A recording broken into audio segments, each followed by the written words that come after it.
My faithful one, I want you to stop for a moment and hear something that I have been carrying in my heart for you, not because the timing is convenient, not because you have said all the right things or done everything perfectly, but because I have been watching you carry a weight that was never meant to be yours alone.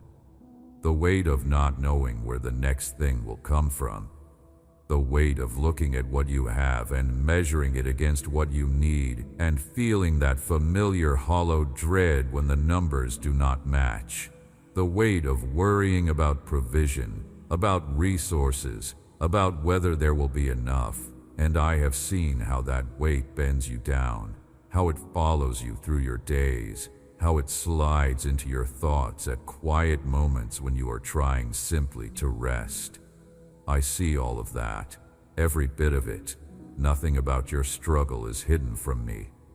Nothing about the fear you carry is invisible to the one who knows you completely and loves you without condition. Today, let me speak directly to the fear underneath those thoughts.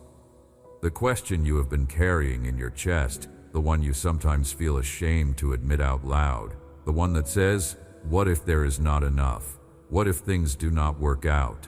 What if I am left without?"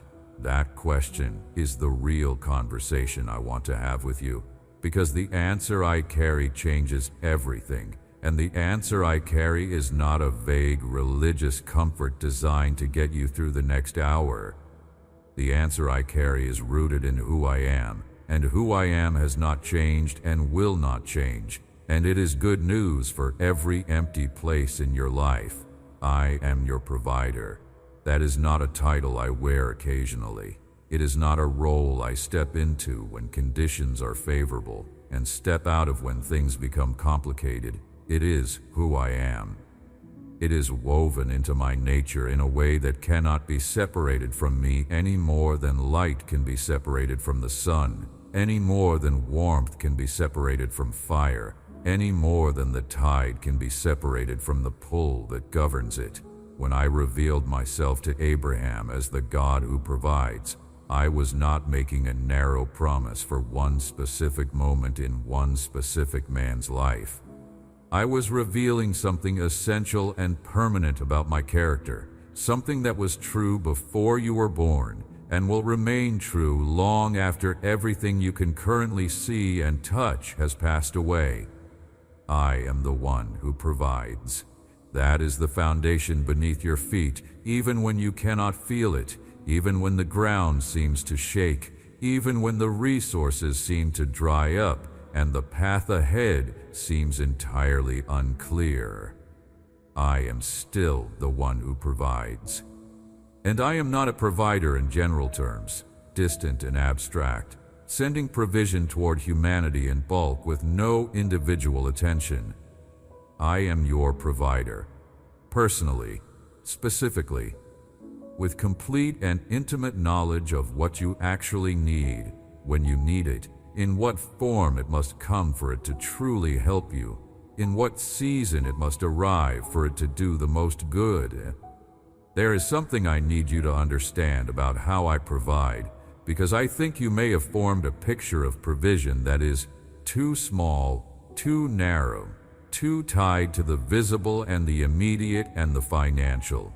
When you think of provision, you think of money coming in, you think of the bill getting paid, you think of the job opening, the opportunity arriving, the unexpected source of income that covers what you could not cover yourself.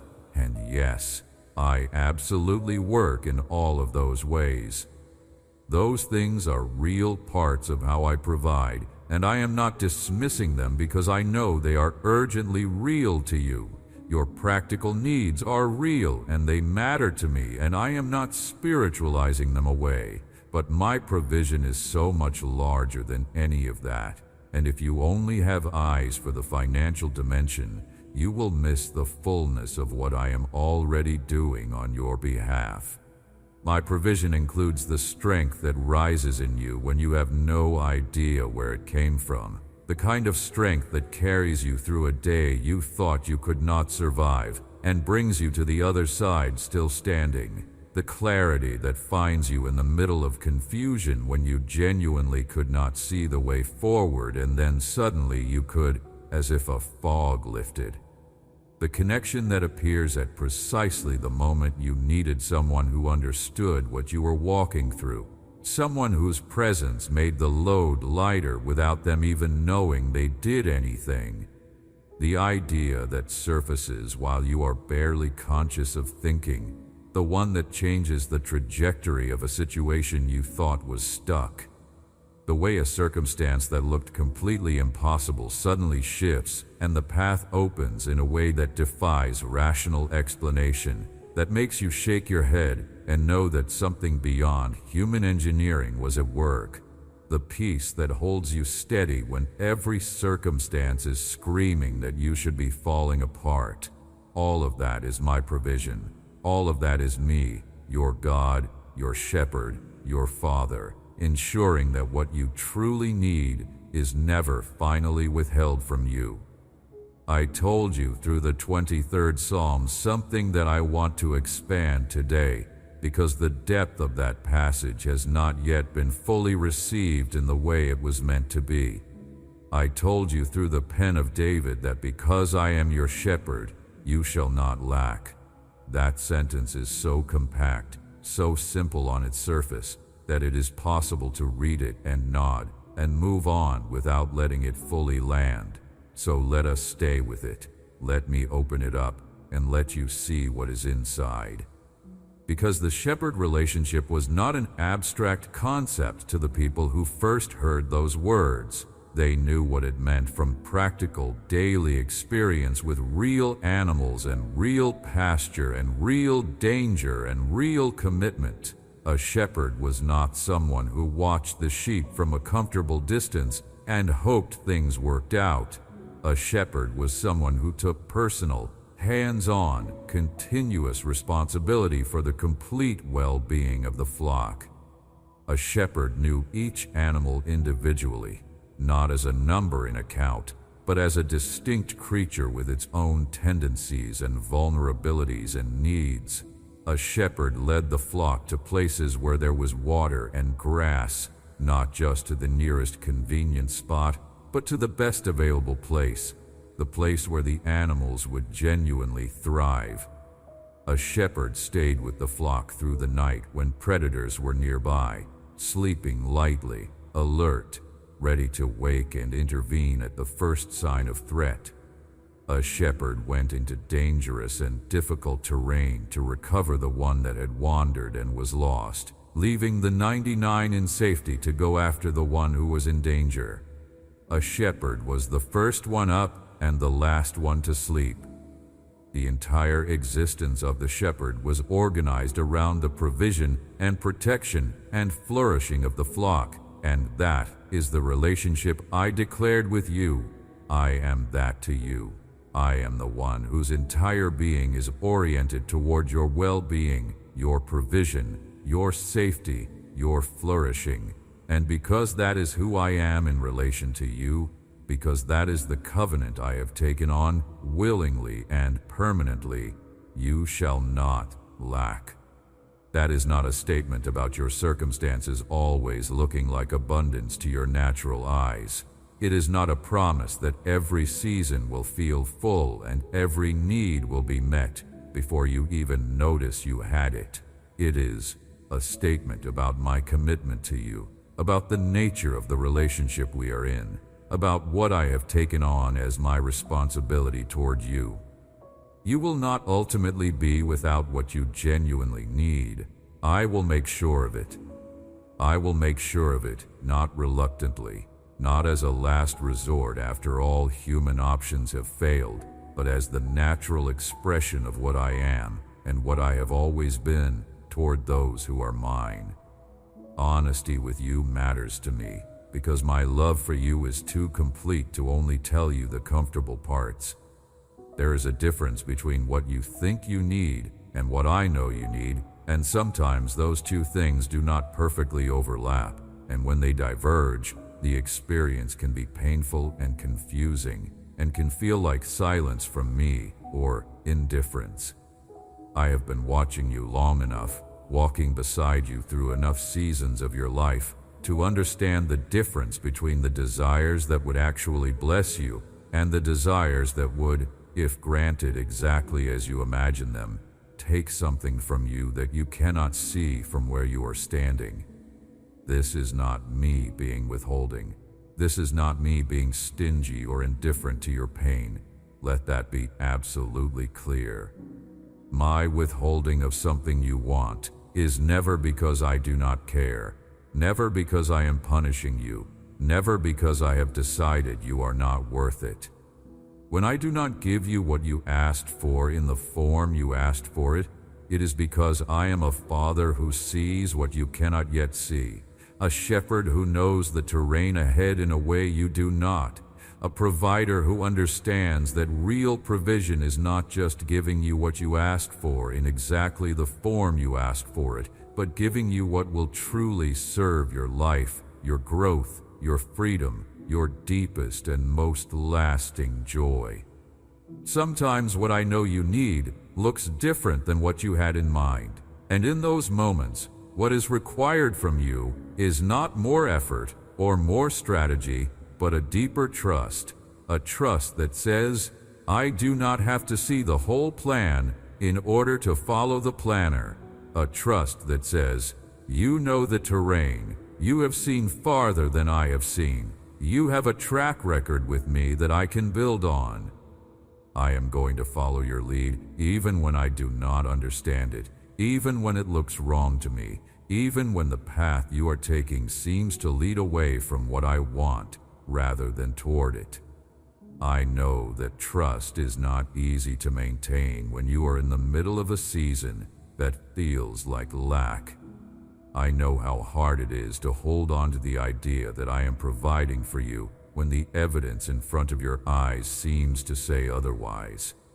When the account is low and the need is pressing, and the gap between what you have and what you need feels wider than anything faith seems able to bridge, when you have been believing and waiting and trusting and it has been a long time and the answer is not visible yet, I understand that.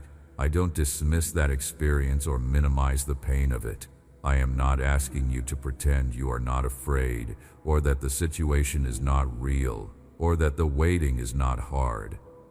Those things are real, and the pain of them is valid, and you do not need to perform positivity in front of me. What I am asking is something more specific and more honest than pretending.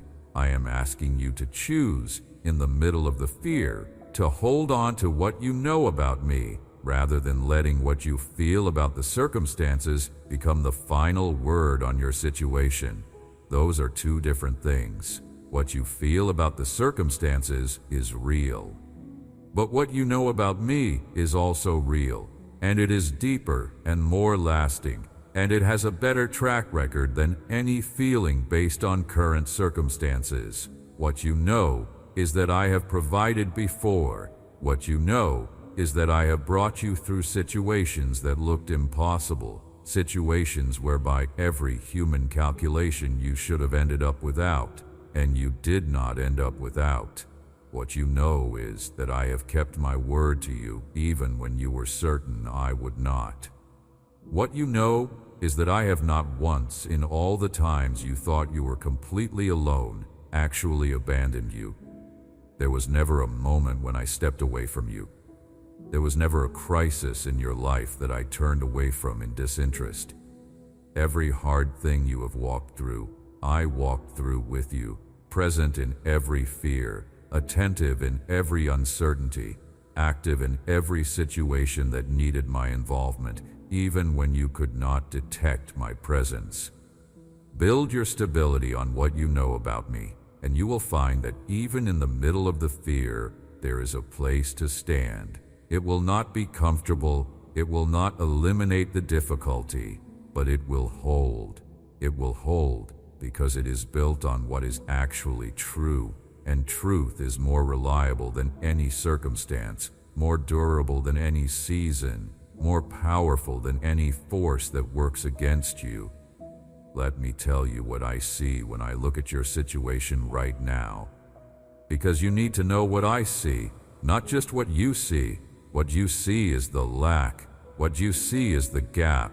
What you see is the need that has not yet been met, and the answer that has not yet arrived, and the change that has not yet come. I understand that is what dominates your view from where you are standing, but I want to tell you what I see, because I see further and more completely than you do. I see someone who has been trying very hard. Someone who has not given up even when giving up would have been the easier choice. Someone who has continued to show up, to do the work, to make the effort, even when the results were not coming the way you hoped, even when the effort seemed to be swallowed up without producing what it should have produced. I see the exhaustion in that. I see the quiet discouragement of someone who has been faithful and has not yet seen the reward of that faithfulness in the way they expected.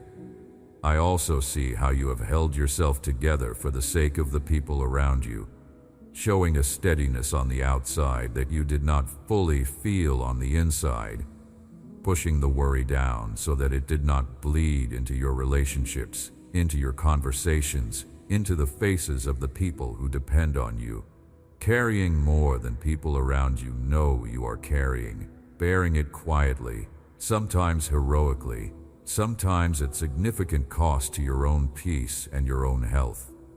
I see all of that, and I want you to hear this clearly. I am not disappointed in you. I am not standing at a distance waiting for you to figure out the right formula or produce the right spiritual performance before I step in. I am already in this with you. I am already working. What you cannot see yet does not mean it is not happening. What has not arrived yet does not mean it is not coming. What looks still and unchanged to your eyes is not still and unchanged in the dimensions where I work. I am moving in your situation right now, arranging things that your natural eyes cannot track, working in places and through means that have not yet become visible to you. The provision you are waiting for is not absent. It is in motion. Hold on. Think with me about the way I provided for those who came before you, because their stories are not in my word as distant history of no practical relevance. They are there as testimony, living testimony about my character and my ways, about how I operate when the people I love are in need, about what I am capable of doing in situations that look impossible. These stories are evidence, and I want you to weigh them seriously, because they are describing the same God who is present with you right now. Think about what I did when a widow in Zarephath was down to her very last handful of flour and her very last bit of oil. She was preparing what she believed would be the final meal she and her son would eat before they starved. She had reached the absolute bottom of what she could see. There was nothing left after this. No more resources, no more options. The end of the supply was in plain view, and it was very close. And that is the moment I sent someone to her door. That is the moment provision arrived, not before the crisis, not when there was still some margin of safety and comfort, not when she had a few weeks left and could breathe a little, but at the absolute edge, at the last moment, in the very place where all human strategy had genuinely and completely run out. And from that handful of flour and that tiny bit of oil, from that impossibly inadequate starting point, I made something that did not run out. That jar did not become empty. That container of oil did not dry up. Every day she reached in, there was more. Not a warehouse full of excess, not more than she could use or manage, not a lifetime supply delivered all at once, but exactly what was needed for each day, faithfully replenished, consistently present, never failing. That is one of the pictures of how I provide, not always in advance, not always with comfortable margins, not always in large, visible quantities that allow you to stop worrying about tomorrow. Sometimes one day at a time, sometimes exactly enough for today, with the promise that tomorrow I will still be the God who provides, and tomorrow I will still be reaching into your situation to make sure you have what you need. Think about what I did for the children of Israel in the wilderness. A whole people, a vast community of men and women and children out in the desert with no farmland, no infrastructure, no visible supply chain, no rational path to feeding themselves. By every human calculation, they should have starved within weeks. By every natural assessment, the situation was not just difficult, but categorically impossible. But every morning for 40 years, I put bread on the ground. Every single morning without exception. Not once did they wake up to find nothing. Not once did I forget that my people needed to eat. Every morning, provision. Every morning, exactly enough. It was one of the most sustained demonstrations of my character as provider that I ever gave. 40 years. Every day, not one day missed, not one morning when the provision did not arrive. Let that settle in. 40 years of daily faithfulness without a single gap. That is who I am. That is the record of the one who is your God. And that same commitment of character that showed up in the desert every morning for 40 years, that commitment is toward you now. It has not diminished. It has not become conditional on circumstances. It has not become more difficult for me. I am the same God. Think about what happened when there was not enough bread to feed the crowd that had followed my son into a remote place. 5 loaves and 2 fish. That was the total inventory, and the need was thousands of hungry people. The disciples looked at what they had and then looked at the size of the need, and the impossibility was so obvious that they stated it plainly and practically. This is not enough. The resources are inadequate to the need. There is no mathematical solution here. Send the people away. And my son took the inadequate thing, gave thanks for it, blessed it, broke it, and began distributing it. And it became enough. It became more than enough. It became so much more than enough that when everyone had eaten their fill, there were 12 baskets of leftovers. What was not enough became abundant. What was inadequate became more than sufficient. What the disciples had written off as a problem with no solution became the site of a revelation about who I am and what I do when my people are in need. That is what I can do with the not enough places in your life, not by pretending the insufficiency is not real, not by demanding that you perform a level of faith that bypasses the reality of what you are facing, but by taking what is actually there, however little it is, and doing with it what only I can do. I am not limited by the size of what you bring me. When you bring me your not enough, when you bring me your handful of flour, your 5 loaves, your empty place, I can make it into more than enough. That is not metaphor.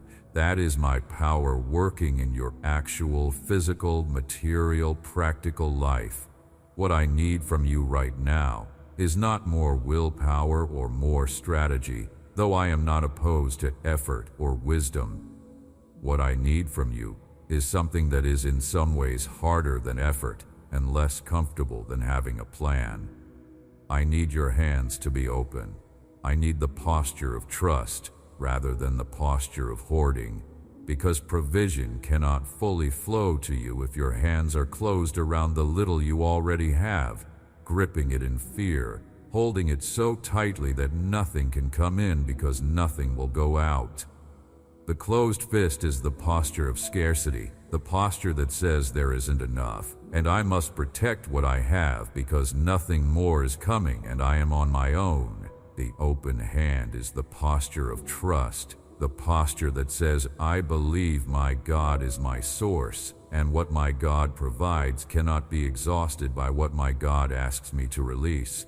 I am asking you today to practice the open hand, not because giving away what you have is a magic formula that causes more to appear, though sometimes I do work in exactly that way, and the connection between generosity and provision is real and documented throughout my word, but primarily because the open hand is an act of trust, a physical declaration of what you believe about me and about the nature of provision in my kingdom. Acting in accordance with what you believe, doing the physical thing that expresses the spiritual posture, is one of the ways faith becomes real, becomes practiced, becomes deeper than a thought or a feeling, and enters the realm of embodied conviction.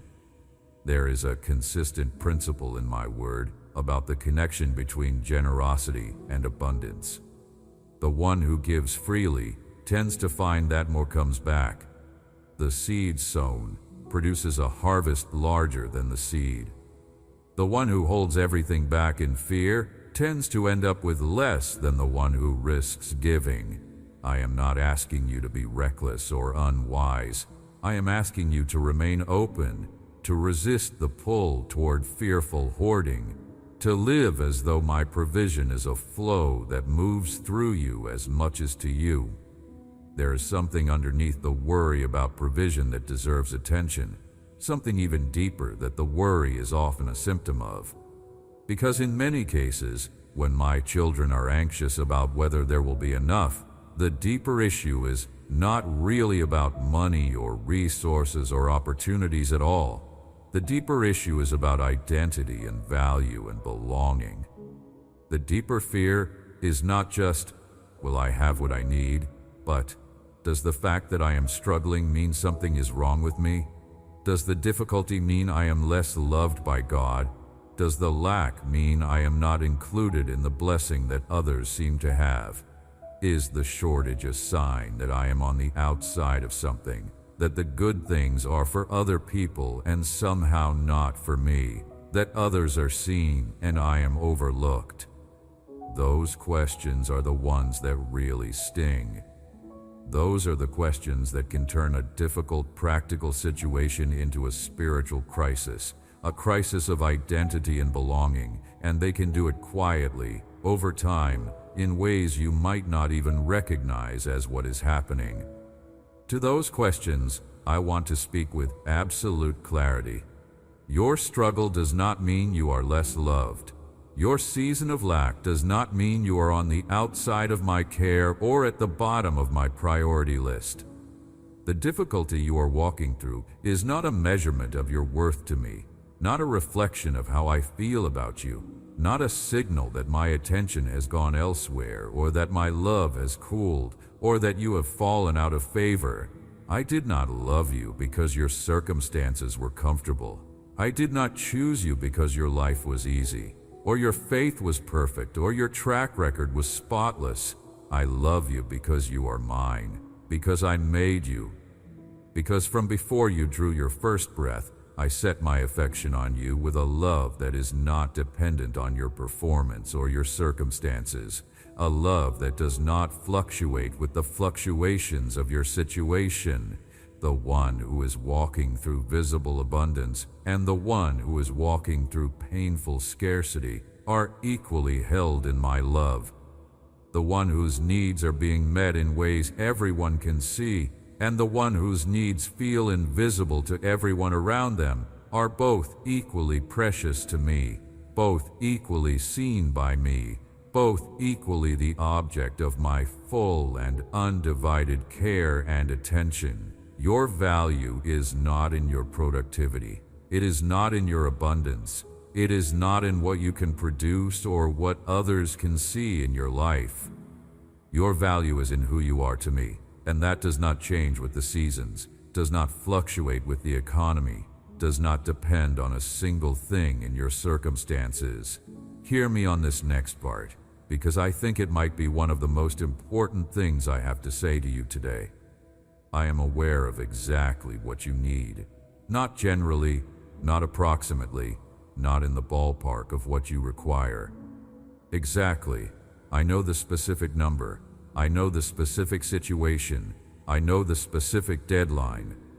I know which relationship is straining under the financial pressure, what that strain is doing to the people involved. how it is affecting the way you feel about yourself. I know the specific dream that has been quietly dying because the resources have not come.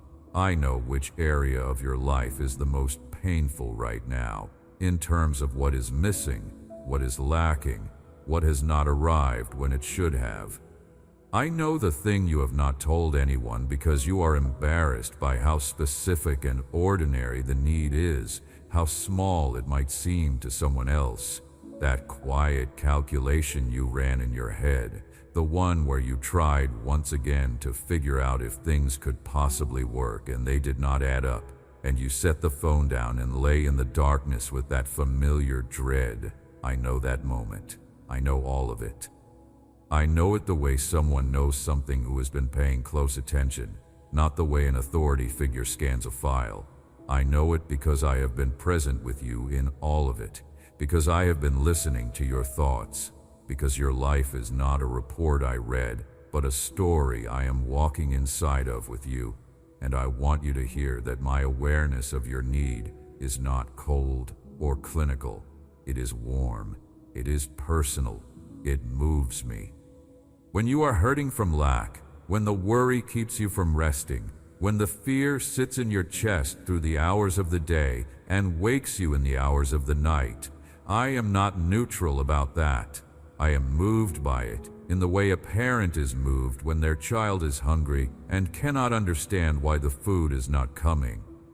I care about your need deeply and personally, not because I am required to, not because that is the contractual obligation of a God to his people, but because you are dear to me and your pain is real to me, and the distance between where you are and where I want to bring you genuinely matters to me.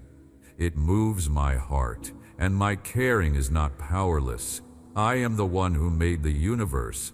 I am the one who holds all resources in my hands. Every door that could open for you, I hold the key to.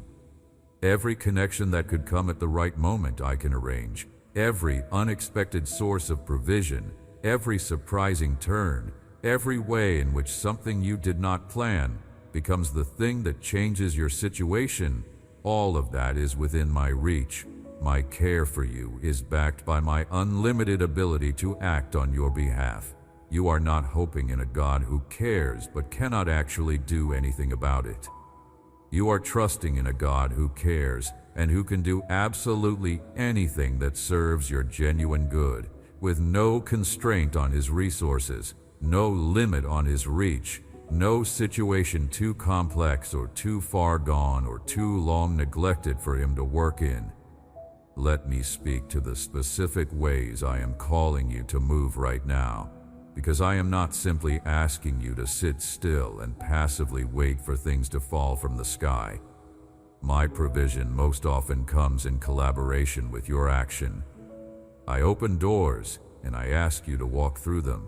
I put opportunities in your path and I ask you to reach out and take hold of them. I give you wisdom and I ask you to apply it. I give you skills and I ask you to use them. I give you connections and I ask you to steward them faithfully. The provision I release into your life is not meant to replace your participation. It is meant to empower it. When I told the widow to gather jars, she had to go and gather them. She had to do the physical work before the oil began to flow in a way that filled them. When I opened the Red Sea, the people of Israel had to walk forward into it before it was fully open, before the path was fully established. When my Son multiplied the bread, the disciples had to take it and distribute it, hands reaching out, giving what was in their hands, trusting that what was in their hands would be enough. There is always a human part. There is always the moment where I say, now move, now step, now act on what you believe, and I am saying that to you today. Whatever door has been in front of you that fear has kept you from walking through, it is time to walk through it. Whatever conversation you have been putting off because the uncertainty is uncomfortable and you do not know how it will go, have it. Whatever step of faith has been sitting on the edge of your awareness, the one you keep thinking about but keep postponing because the timing never feels quite right or the conditions are never quite ideal, take it. I will meet you in the motion. I have never left someone stranded who stepped out in honest trust in me, not once in all of history. When you act on what you believe, when you move toward the thing I have been indicating, you create the conditions in which my provision can arrive in the most direct and immediate way. Staying still when I am calling you forward is not safety. It is a kind of faith starvation, a refusal to exercise the muscle that grows stronger only through use. The anxiety that comes when you try to calculate how this is going to work deserves direct attention. You know exactly what I mean. The mental exercise of trying to trace every possible path from where you are to where you need to be, running the numbers over and over, hoping that this time they will somehow add up differently, constructing scenarios in your head and then dismantling them because none of them quite reach, feeling the tightness in your chest that comes from trying to solve a problem that is larger than your ability to solve it. I know that mental exhaustion. I see it in you, and I want to release you from it. Not from responsibility, not from prudent thinking, not from sensible planning and preparation, but from the frantic and unceasing mental labor of trying to engineer in your own mind a solution to something that is beyond what your mind can engineer. You're trying to carry a weight that was never designed for human shoulders to carry indefinitely. The responsibility for working out exactly how every provision will come is mine, not yours. The intricate choreography of circumstances and connections and timings that brings the right thing at the right moment, that is my domain.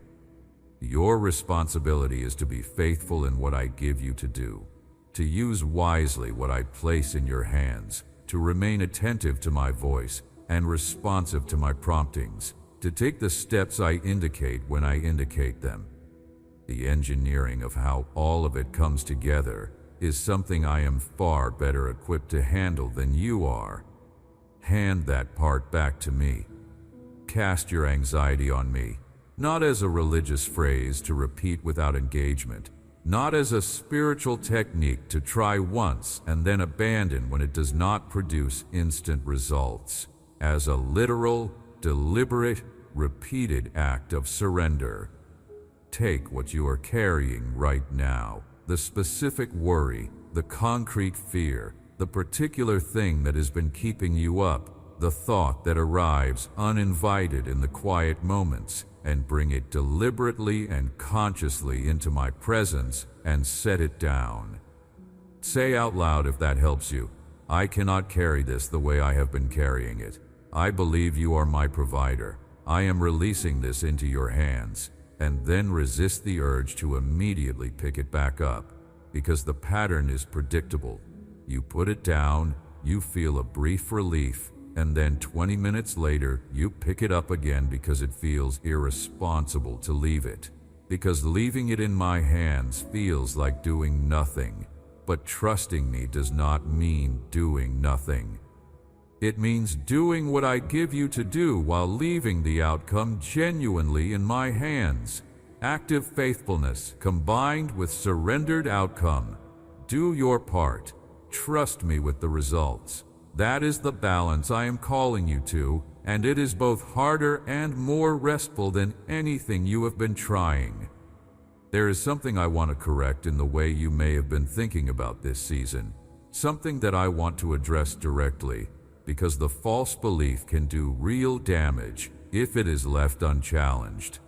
You may have interpreted the difficulty you are walking through as evidence that you have done something wrong, that you are being punished, that the lack is a message from me about your failures or your unworthiness. That needs to be addressed with both clarity and tenderness. That is not how I work. I am not in the business of withholding provision from my children as punishment for their mistakes. that would be a contradiction of everything I am. It would be a contradiction of the love I have declared toward you, a contradiction of the covenant I hold with you, a contradiction of the finished work on the cross where the price for every failure was already paid in full, and the bill was marked canceled and the ledger was cleared. If there is something in your life that needs to be addressed, if there is a direction I want you to change, a pattern I want you to examine, something I am calling you to release or to pick up, I am more than capable of speaking to you about that clearly and directly and lovingly. I do not need to create material hardship to get your attention. When I speak correction, I come in love, in gentleness, in truth that builds rather than destroys. So if you have been carrying guilt about the season you are in, if you have been interpreting the difficulty as a sign of divine displeasure, I want you to put that interpretation down today. The difficulty you are walking through is not a verdict on your worth. It is a season, and like every season, it has a purpose, it has a beginning, and it has an end. The purpose of a difficult season is often something more valuable than anything the difficulty costs you. I know that sounds like it could be cold comfort when you are in the middle of the hard part. I am not asking you to be grateful for the pain in a way that denies the pain or performs a positivity you do not feel. I am asking you to trust that there is a purpose, even when you cannot see it, that the difficulty is not purposeless suffering, but purposeful formation. What grows in you during the lean seasons is not something that can grow any other way. The depth of trust that develops when you choose to believe I am your provider in the middle of a season when you cannot see how that is going to work out, that depth cannot be manufactured by comfortable abundance. The knowledge of my faithfulness that settles into your bones when I bring you through something that looked impossible, that knowledge becomes an anchor that holds you in every future storm because it is not theoretical. It is experiential. It is something you have actually lived and cannot be argued out of. The compassion you develop for others who are walking through lack because you yourself have walked through lack, that compassion is a form of provision I am putting in you for other people who will need exactly what you will be able to give them because you know what it feels like. The stripping away of things you were depending on instead of me. The reduction of what was insulating you from the full awareness of your need for me. That stripping away is painful, but it is not punishment. It is preparation. It is me making more room in you for more of me, because ultimately, I am the greatest provision. I am the thing you need most, deeper than food and shelter and financial stability, though I am the source of all of those things too. And sometimes the path to receiving that truth in its full depth runs through a season where everything else has been reduced, and I remain. I am the one thing that does not get subtracted in the subtracting season. And when everything else has been taken down to its essential minimum, and I am still there, still speaking, still present, still providing exactly what you need, something becomes settled in you about who I am that could not have been settled any other way. A foundation is built in those seasons that cannot be built when everything is comfortable and easy. A kind of knowing is established that does not shake when the circumstances shake. Your family is also on my heart right now, because the weight of provision is heaviest when it is not just about yourself. When there are people you love depending on you, people you feel responsible for, people whose faces you see and whose needs you know and who trust you in ways that fill you with a mixture of love and terror, the anxiety about provision can become almost unbearable. The fear of failing them, the fear of not being able to give them what they need, the fear of them going without because you were not enough or could not figure it out or the resources did not come in time. That is a very particular and painful kind of fear, and I do not dismiss it. Let me speak to it directly. Your family is not outside my awareness.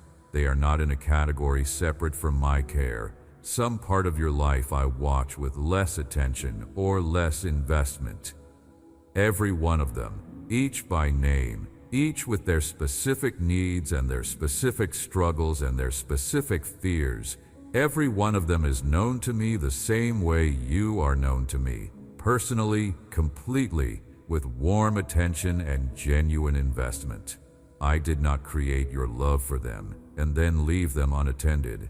I did not put them in your life and then step back from responsibility for their well-being, as if that were entirely your problem to solve.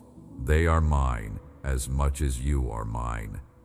My provision for your household is not limited by your ability to provide. My ability to ensure that they are cared for is not contingent on you having everything figured out or on your resources being adequate. I can and will work through you when that is possible and when you are the right channel. But when you are at the limit of what you can do, I do not hit that same limit. I will work around circumstances and through other means. I will open unexpected doors. I will bring provision from directions no one anticipated, because the well-being of your household is my concern, and I do not abandon what is my concern. I want you to pray for your family with a different quality of prayer than worry dressed up in religious language. I want you to pray from trust. I want you to bring them before me, not as a desperate plea from someone who is uncertain whether I will come through, but as the confident intercession of a child who knows their father hears and responds and cares deeply. Bring them to me with the posture of one who is placing something precious in the hands of someone who can be absolutely trusted with precious things, who has demonstrated that trustworthiness over and over.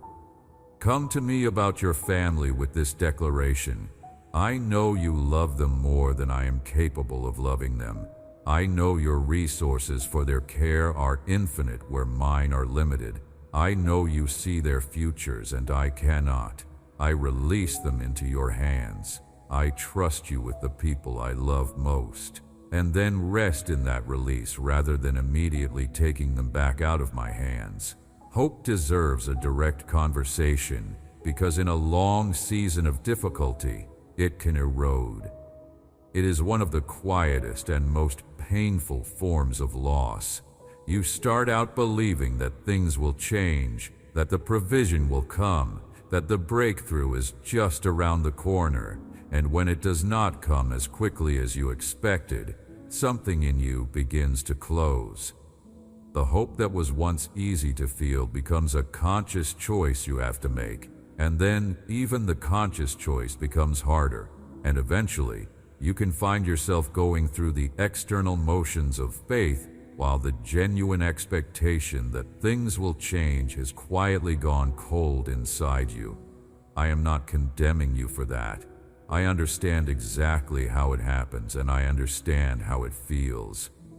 The wearing down of hope over time in a long season of waiting is one of the hardest spiritual experiences there is, but I want to come to that place today. I want to come to where the hope has gone cold and breathe on it and say, not yet. Do not close the door on this yet. What you thought was too late to still hope for, it is not too late. What you have been waiting for longer than you thought you could wait, keep waiting, because I am still working even when you cannot see the work.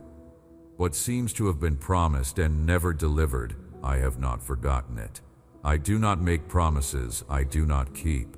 I do not raise expectations in your heart for my own amusement or to set you up for disappointment. When something has been kindled in you, when a sense of what is coming has been planted in you, when a promise has been spoken to you through my word or in the quiet of your spirit, I am committed to that promise. Hold on, let the hope come back. It is safe to hope again, because you are not hoping in a wishful idea or a human word that might fall through. You are hoping in the word of the God who does not lie, who does not forget, who is not subject to the delays and failures that human promises are subject to. who is fully capable of delivering what he has promised, regardless of how impossible the circumstances look. The peace I want to give you about provision is a different kind of peace than the kind that comes from having all your questions answered and all your needs visibly met. That kind of peace is dependent on circumstances, and circumstances are unstable and unreliable as a permanent foundation. The peace I am offering you is the kind that exists before the circumstances are resolved, the kind that holds you steady while you are still waiting for the answer, the kind that is not shaken by bad news, because it is not built on good news. It is built on who I am. It is built on the unchanging character of the God who is for you and who has committed himself to your good.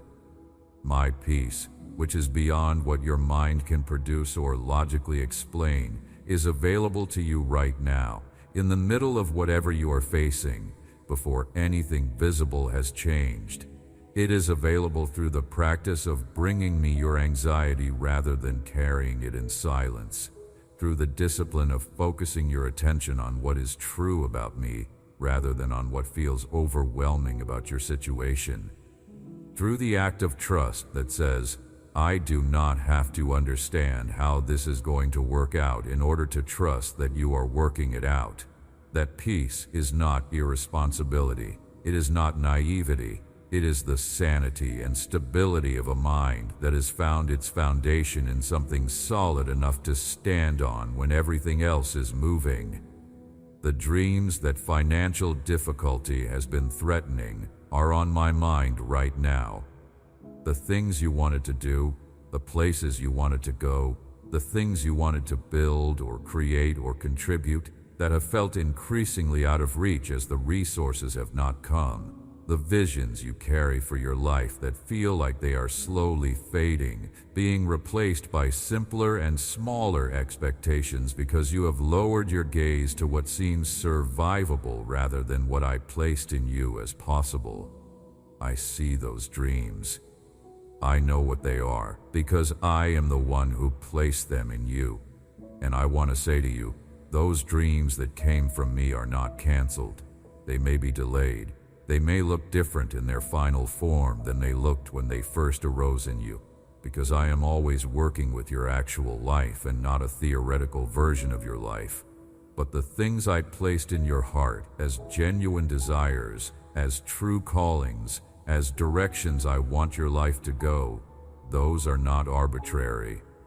I put them there because they are part of the story I am telling through your life, part of the contribution you are meant to make, part of what the world needs from you specifically and uniquely. When the resources those dreams require are not yet visible, that is not a sign that the dreams were wrong. It may simply be that the timing is not yet right, that there are things in you that still need to develop before you would be able to sustain what the dream requires, that there are circumstances that still need to arrange themselves before the door can open. Wait for it. Prepare yourself as though it is coming. Live as though what I have promised you is real, because it is, and your living in alignment with it creates the conditions in which it can arrive. Do not lower the vision to match the resources. Trust me to bring the resources to meet the vision I gave you. Let me speak about doors and opportunities, because this is one of the most concrete ways I want to address your situation right now. There are doors around you that you have not yet seen. There are opportunities in your vicinity that have not yet become visible to you. There are connections waiting to be made, conversations waiting to happen, moments of intersection being arranged on your behalf by a God who knows exactly what you need and exactly when it needs to arrive. Part of my work as your provider is the work of orchestrating, of bringing together the right people at the right time, of creating the conditions in which an opportunity that could not have existed suddenly exists, of opening what could not have been opened by any human effort or strategy.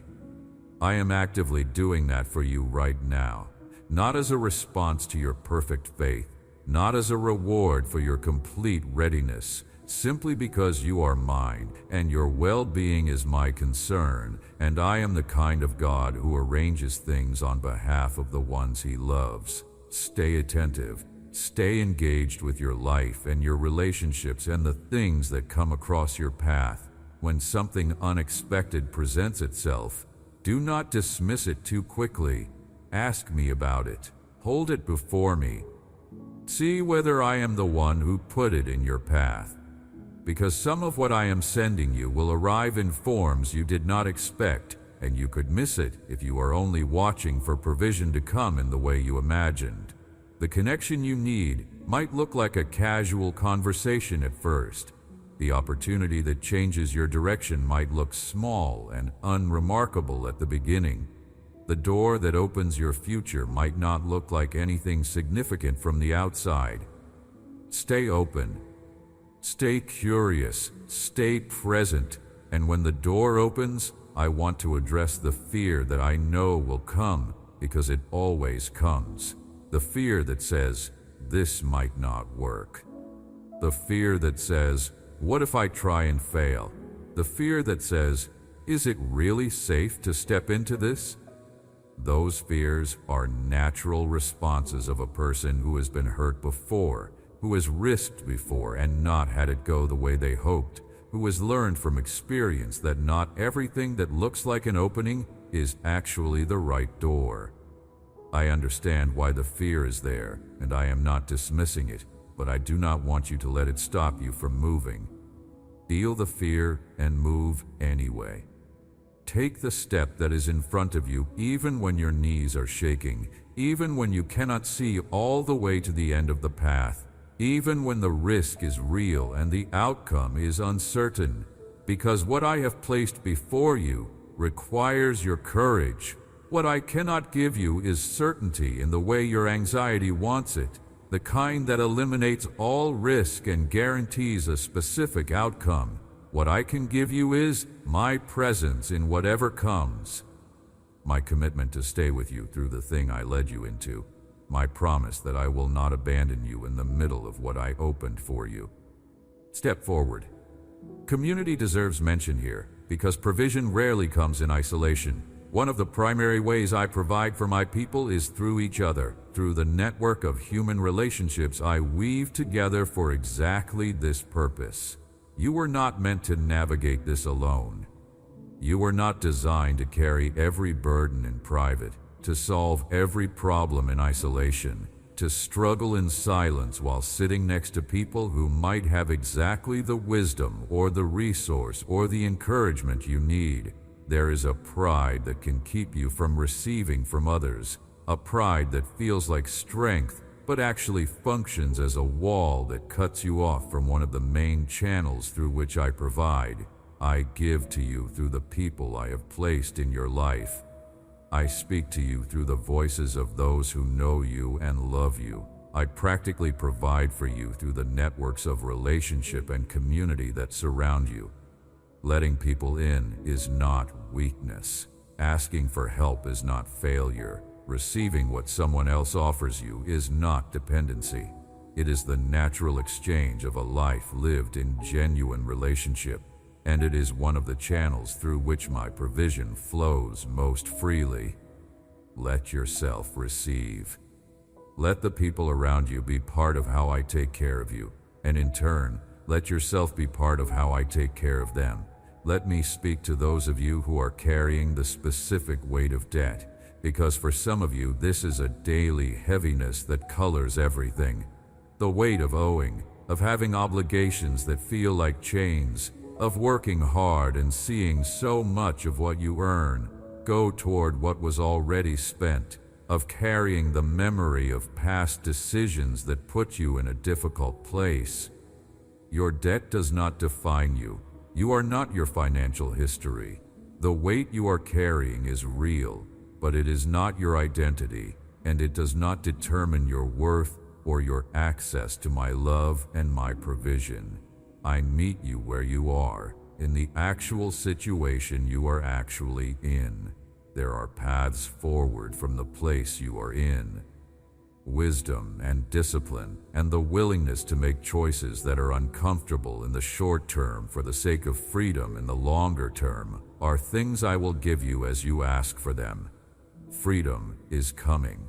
The chains that feel permanent are not permanent. I am in the business of freedom, including freedom from the bondage that financial pressure creates. Now I want to speak to something that is perhaps the most personal layer of what I am saying to you today. The part of you that is afraid not just about money or resources, but about the future as a whole. The part of you that wonders whether things are going to be okay. Not just financially okay, but fundamentally, meaningfully okay. Whether the life you are living is going somewhere worth going, whether the hardship has any destination, whether you will come out the other side of this into something worth coming out into. That is the deepest question, and my answer to it is yes. Not because everything will be painless, not because there will be no more difficult seasons after this one, but because I am in this story with you, and I am writing it toward good. Every hard chapter is a chapter in a story that has a good ending. I have promised to work all things together for good for those who love me. That promise does not have exceptions. It says all things. Everything in your story, including the parts you would never have chosen, is in the hands of the one who knows how to work them for your good. There's a picture I want to leave with you of what is happening in your life right now. A picture I want you to carry with you as a source of hope and steadiness. The picture is of a field that has been dry. The soil has been cracked. The things you planted with care and with faith seem to have not come up the way you hoped. You are standing there, tired from tending something that has not yet produced what you worked for, wondering whether the work will ever pay off, wondering whether the seed was even good, wondering whether you planted in the right place or at the right time. The waiting has been long. The visible results have been discouraging. The gap between what you put in and what you have gotten out has been painful. And then the rain comes. Not a light drizzle, not a teasing suggestion of moisture that raises your hopes only to dry up quickly, but real rain.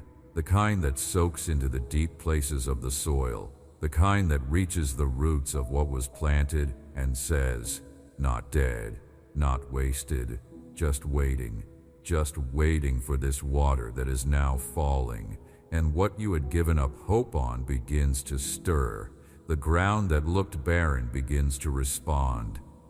The thing you worked for and waited for and nearly stopped believing in begins to push up through the surface with a life and a force that surprises you. That is what I am doing. I am the rain that is coming to the dry places in your life. I am the thing that will activate what you thought was lost. The provision you have been waiting for, the breakthrough you have been working toward, the answer you have almost stopped expecting. It is coming. It is on its way. It will reach you. And when it does, you will understand that the waiting was not abandonment. It was preparation. It was the ground getting ready to receive what I was always going to send.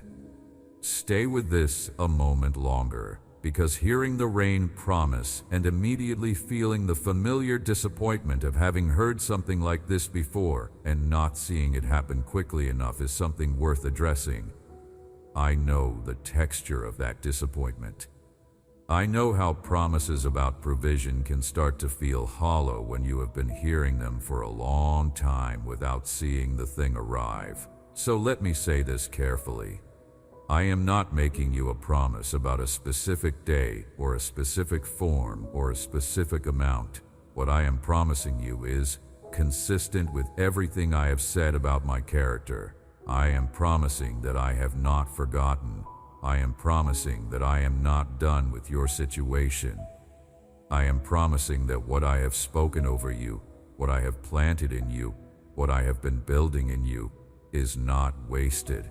I am promising that I am working even when you cannot see the work, and I am promising that the day of visible provision is real, and it is coming, not as a reward for your patience, but as the natural outcome of a God who provides, actually providing for the child he loves. You are not forgotten. Say that out loud right now if you can. You are not forgotten. You are not overlooked. You are not on the outside of my care.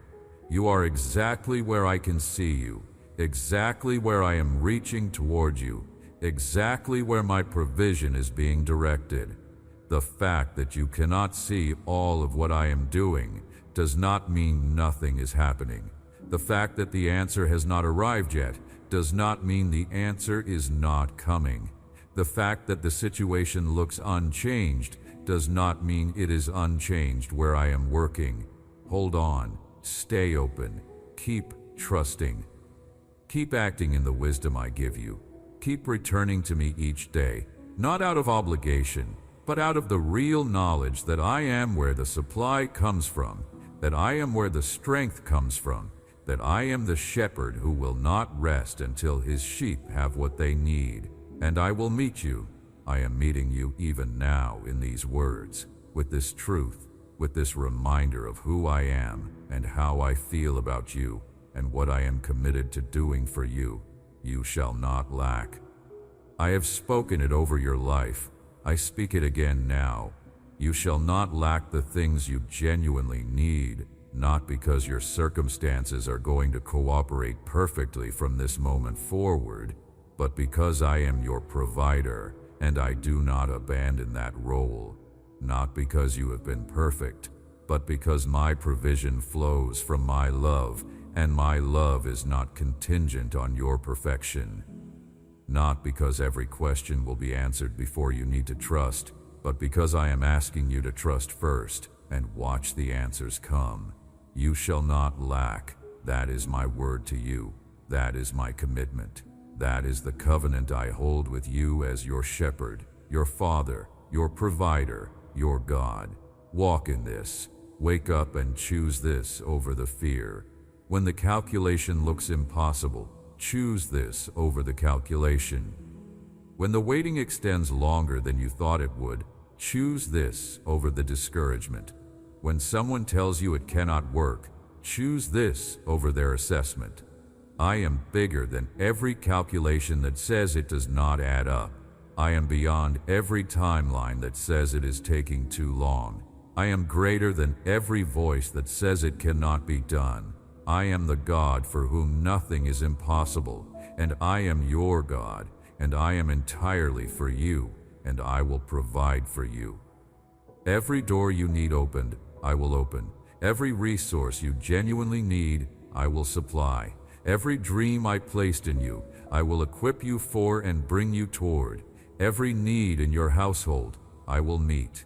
Every chain of debt and lack and fear, I will break. Every dry and cracked place in your life, I will cause to drink deeply. Every seed you have planted in faith and not yet seen break through the surface, I will bring to harvest. Every sleepless night spent calculating what seems impossible, I will replace with rest that comes from genuine trust. Every voice that has told you it is too late and too far gone and too difficult, I will silence with the evidence of my faithfulness. I am the Lord your God. I am your shepherd, and because I am your shepherd, you shall not lack anything you truly need. That is my word, and it does not return to me empty. So receive it. Let it go down into the deep places in you where the fear has been living. Let it displace the anxiety and replace it with the quiet but unshakable conviction that the God who made you is also the God who keeps you, that the shepherd who called you is the shepherd who provides for you, and that nothing in your situation is beyond the reach of the one who holds everything in his hands. Receive it. Walk in it. And watch what becomes possible when truth becomes the ground beneath your feet. There is more to say, because this conversation is not finished. The matter of provision, the reality of who I am as your God, and what I have committed to do for you, deserves to go deeper. because I know how quickly words like these can feel real in the moment and then fade when the circumstances reassert themselves and the fear returns. Something more durable than a good feeling that lasts a few hours is what this is building toward.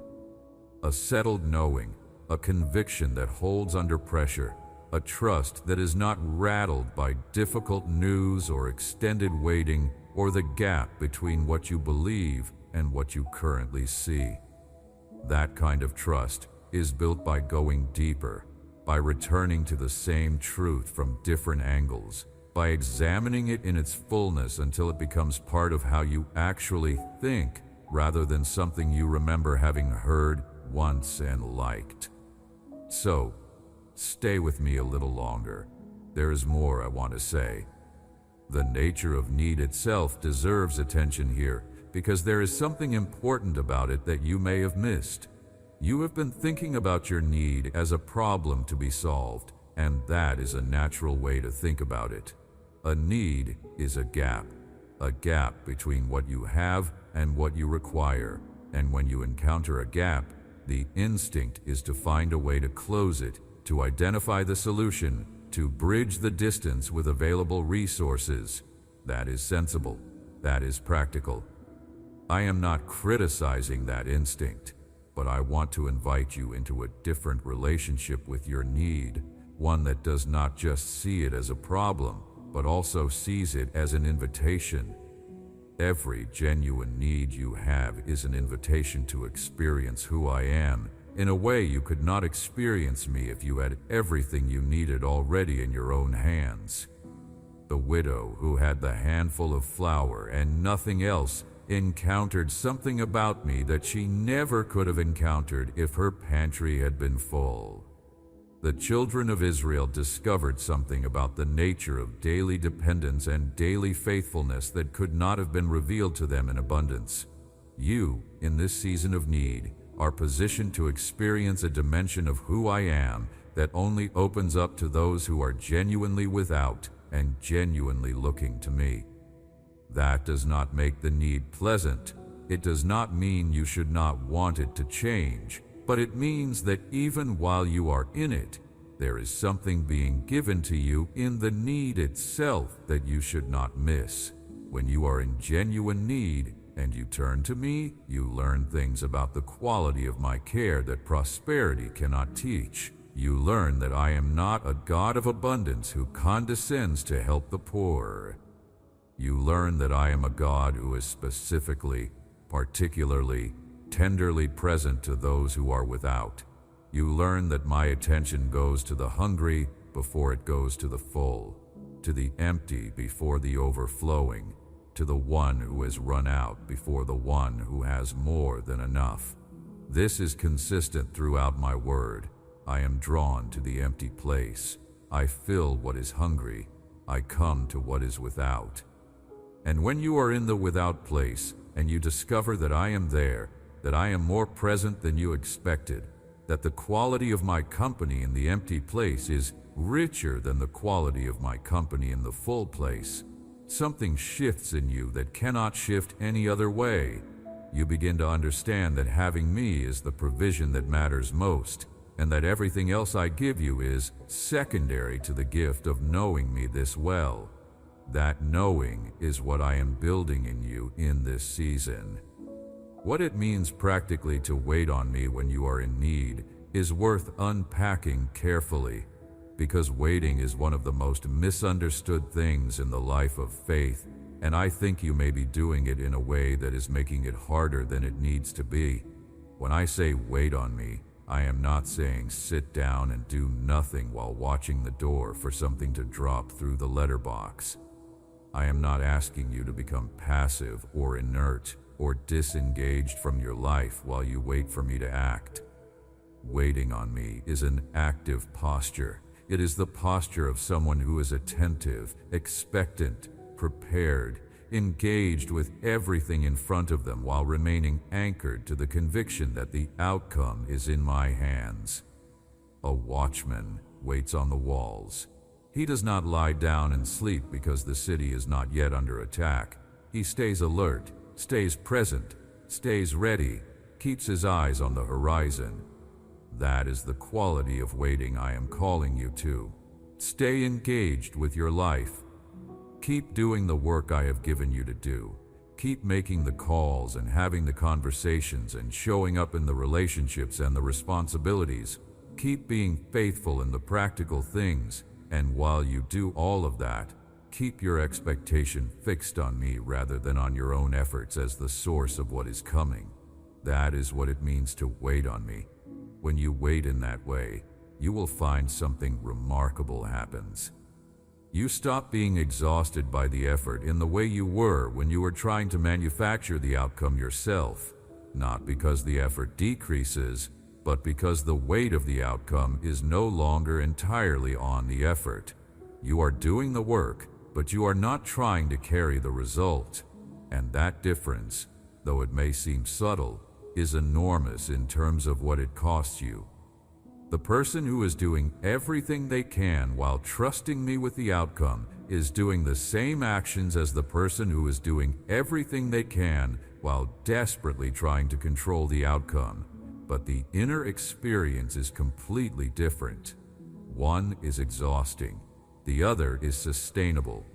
One drains you. The other, strange as it sounds, actually builds you up even in the midst of the effort. That is the gift of learning to wait on me actively, rather than either doing everything frantically or doing nothing passively. Let me talk to you about the specific experience of financial lack, because I know there is something about this particular kind of need that carries a shame that other kinds of need do not always carry. Emotional need, relational need, even spiritual need, these can feel more private, more acceptable to struggle with. But financial need is visible in ways other needs are not.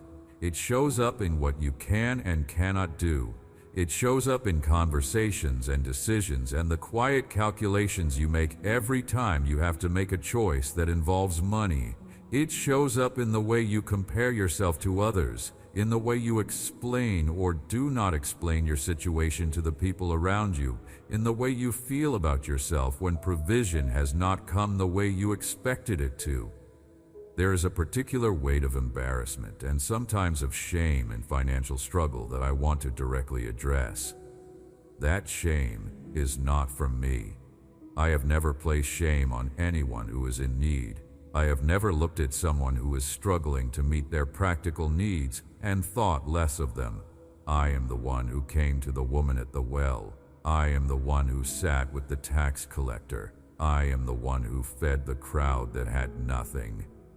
I am the one who spoke specifically about how the poor are blessed, how the humble inherit the earth, how the one who has nothing in the world's estimation is often rich in the things that matter in my kingdom.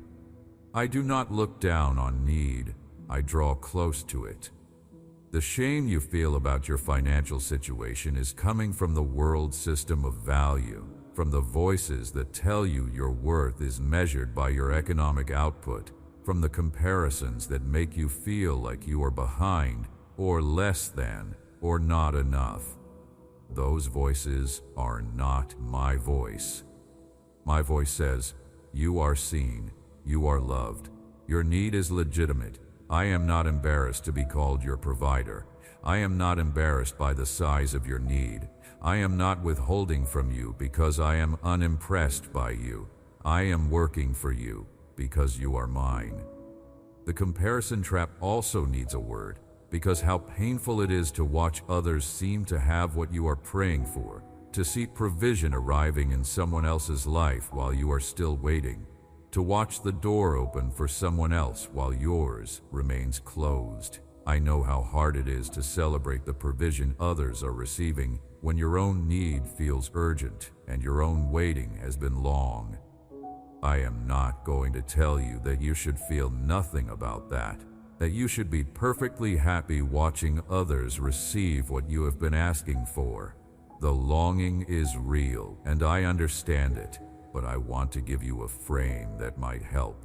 The provision I release into one person's life does not reduce the provision available for another person. My resources do not run out. What I give to your neighbor is not taken from what I have for you. My abundance is not a fixed pool that gets depleted as I distribute from it. It is a source, and a source by definition keeps producing.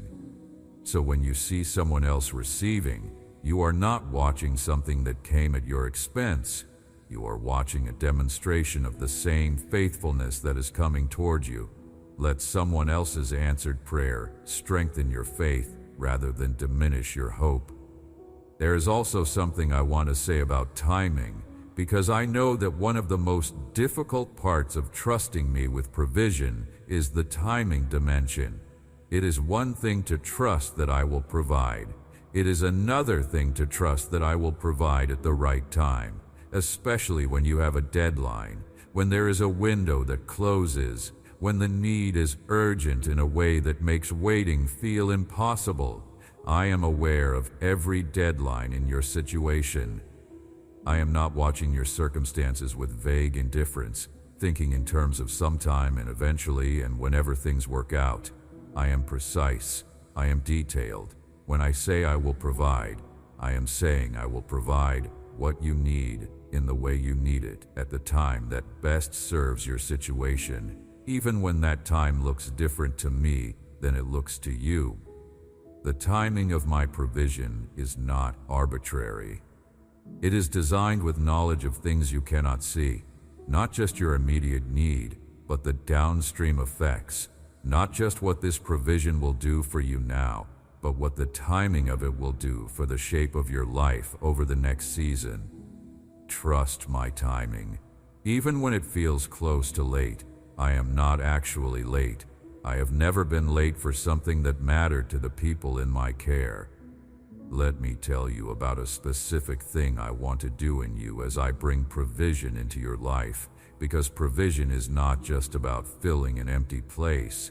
It is about forming something in you. When I provide for you in a situation where you could not see how it was going to happen, what forms in you is faith, real faith, proven faith, faith that is not based on theory but on experience, faith that says, I have seen this God provide in an impossible situation, and I know He can do it again. That faith becomes part of your foundation. It becomes something no one can take from you, because it is built on experience rather than on someone else's testimony, on what you have actually lived rather than on what you have read or heard. Every time I bring provision into your life, I am not just meeting the need, I am building the foundation of your trust. I am giving you another stone for the altar of remembrance that you will point to when the next hard season comes and say, look what He did. Look how He came through. He did it then, and He can do it again. That altar of remembrance is one of the most important things I am building in you, because it is the thing you will draw on in the next season of need to hold your faith steady. Gratitude deserves a careful look now, not as a duty you owe me, but as a posture that actually changes how you experience what you are walking through. When you are in the middle of a season of lack, gratitude can feel like a cruel demand. You may have heard people say, just be grateful for what you have, and it felt dismissive, felt like a denial of the reality of your need, felt like something people say when they do not really understand what you are facing. I am not saying it that way. I am not asking you to be grateful for the lack or to pretend the pain is not real. What I am inviting you into is the practice of noticing what is still present, even in the middle of what is absent.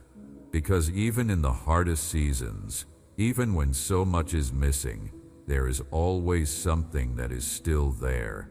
The fact that you are here, the fact that you are breathing, the fact that you have access to these words in this moment, the people who have stayed, the capacity to feel and think and hope, the small things that have held, the moments of unexpected kindness that appeared in the middle of hard days.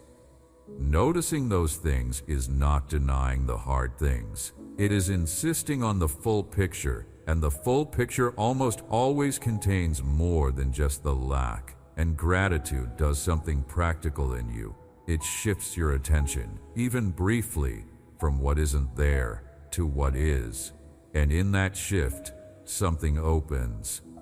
The door to receiving more opens a little wider when you are already in the posture of acknowledging what has been given. The faith that more is coming is easier to hold when you are paying attention to what has already arrived. Gratitude is not just a spiritual nicety. It is a practice that keeps you oriented toward me as the source, that keeps you in the awareness of being provided for rather than the awareness of being without, and that awareness itself shapes what you are able to receive. I am not asking for gratitude because I need your appreciation. I am inviting you into gratitude because it is one of the postures that most directly positions you to receive more of what I want to give. Let me speak now about the connection between provision and purpose, because I do not want you to think of provision as an end in itself. Provision is not the final destination. Provision is what makes the journey possible. What I want to provide for you is not just enough to get by, not just enough to cover the bills, not just enough to make the immediate anxiety stop. What I want to provide for you is everything you need to walk fully and freely into the life I designed for you, the resources to pursue the calling I put in you, the freedom from financial chains that makes it possible to say yes to the things I am leading you toward without the constraint of desperate lack, making every choice about survival. The stability that allows you to be present and generous and open-handed rather than tight and withdrawn and defensive. Provision is in service of purpose, and my purpose for you is not small. You were not made to simply survive. You were not created to spend your entire life scrambling for enough and never quite getting there, your attention consumed by the logistics of basic need, your capacity for love and creativity and contribution diminished by the ongoing drain of financial pressure. That is not the life I designed for you. I designed a life in which your needs are met and your attention is freed for the things that matter most, for the relationships, for the contribution, for the growth, for the love, for the service that your life is actually about. Provision is the infrastructure of that life, and when I provide for you, I am not just putting money in your account. I am building the infrastructure for the life you were actually meant to live. That is why I take your provisions seriously. That is why the question of whether you have enough is not a small or peripheral matter to me. It is directly connected to whether you are able to live the life I designed for you. When you are in constant financial strain, something important is being lost beyond just comfort. The capacity to be fully present in relationships is diminished because worry keeps pulling your mind away. The willingness to take risks that align with your calling is reduced because you cannot afford the failure.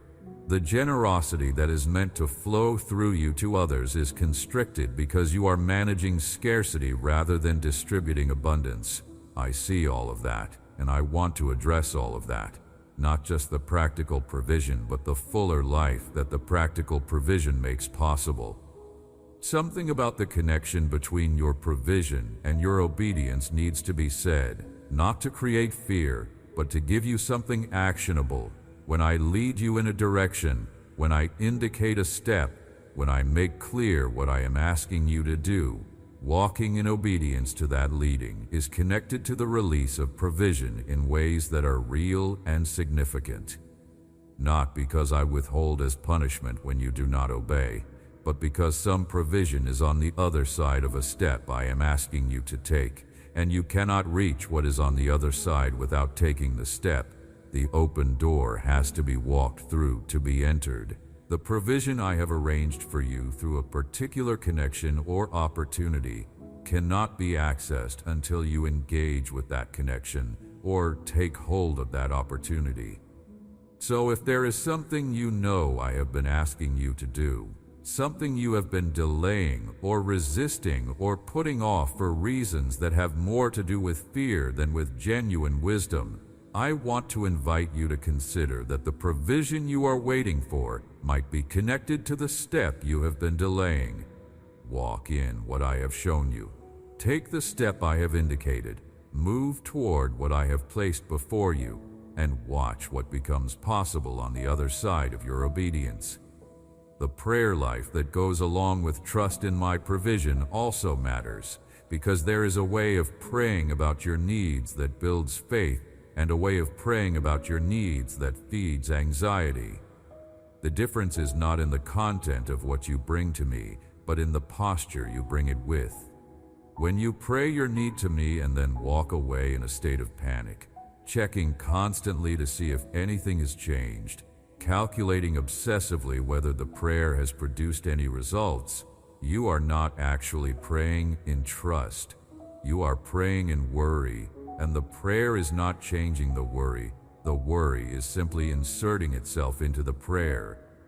When you pray your need to me and then genuinely release the outcome, when you say what you need to say and then leave it in my hands and go back to the day with a different quality of weight, that is prayer in trust, and it produces something different in you.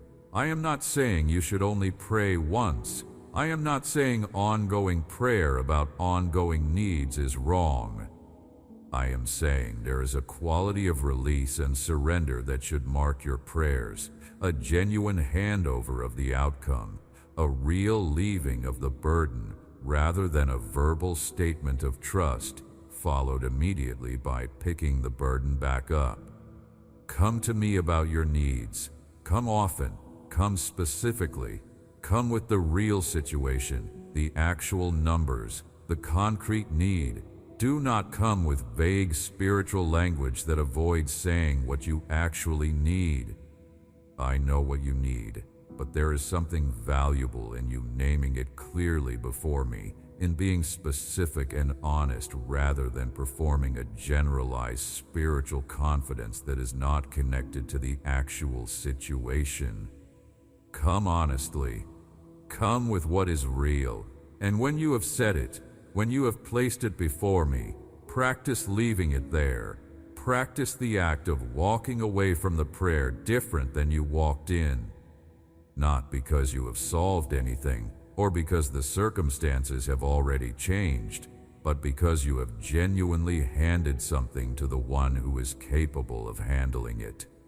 What changes when provision arrives is worth thinking about now, before the season ends, to consider who you want to be on the other side of it. Because seasons do end, waiting does come to a conclusion.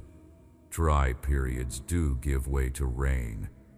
And when the provision comes, when the need is met, when the thing you have been trusting me for arrives, there will be a temptation in that moment to simply feel relief and then move on, as if the season was just something to get through, rather than something that formed you. Resist that temptation. When the provision comes, remember what the waiting cost. Remember what it produced in you. Remember the specific things that happened in the hard season that you would not trade, even though you would not have chosen them. Let the memory of the hard season teach you generosity toward others who are in the same place you were in.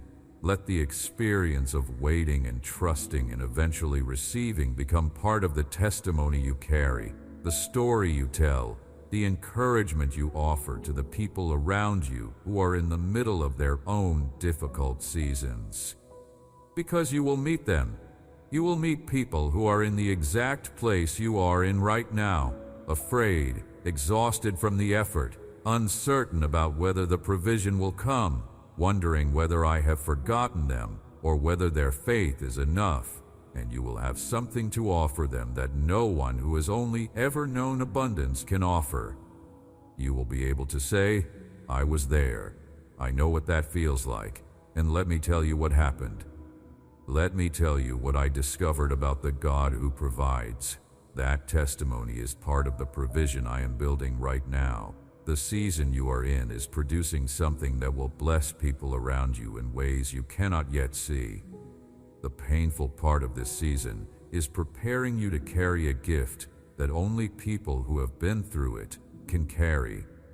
One more thing about my character, because everything said in this long conversation ultimately rests on the question of who I am, and I want to make sure you have the most important pieces clearly in view. I am faithful.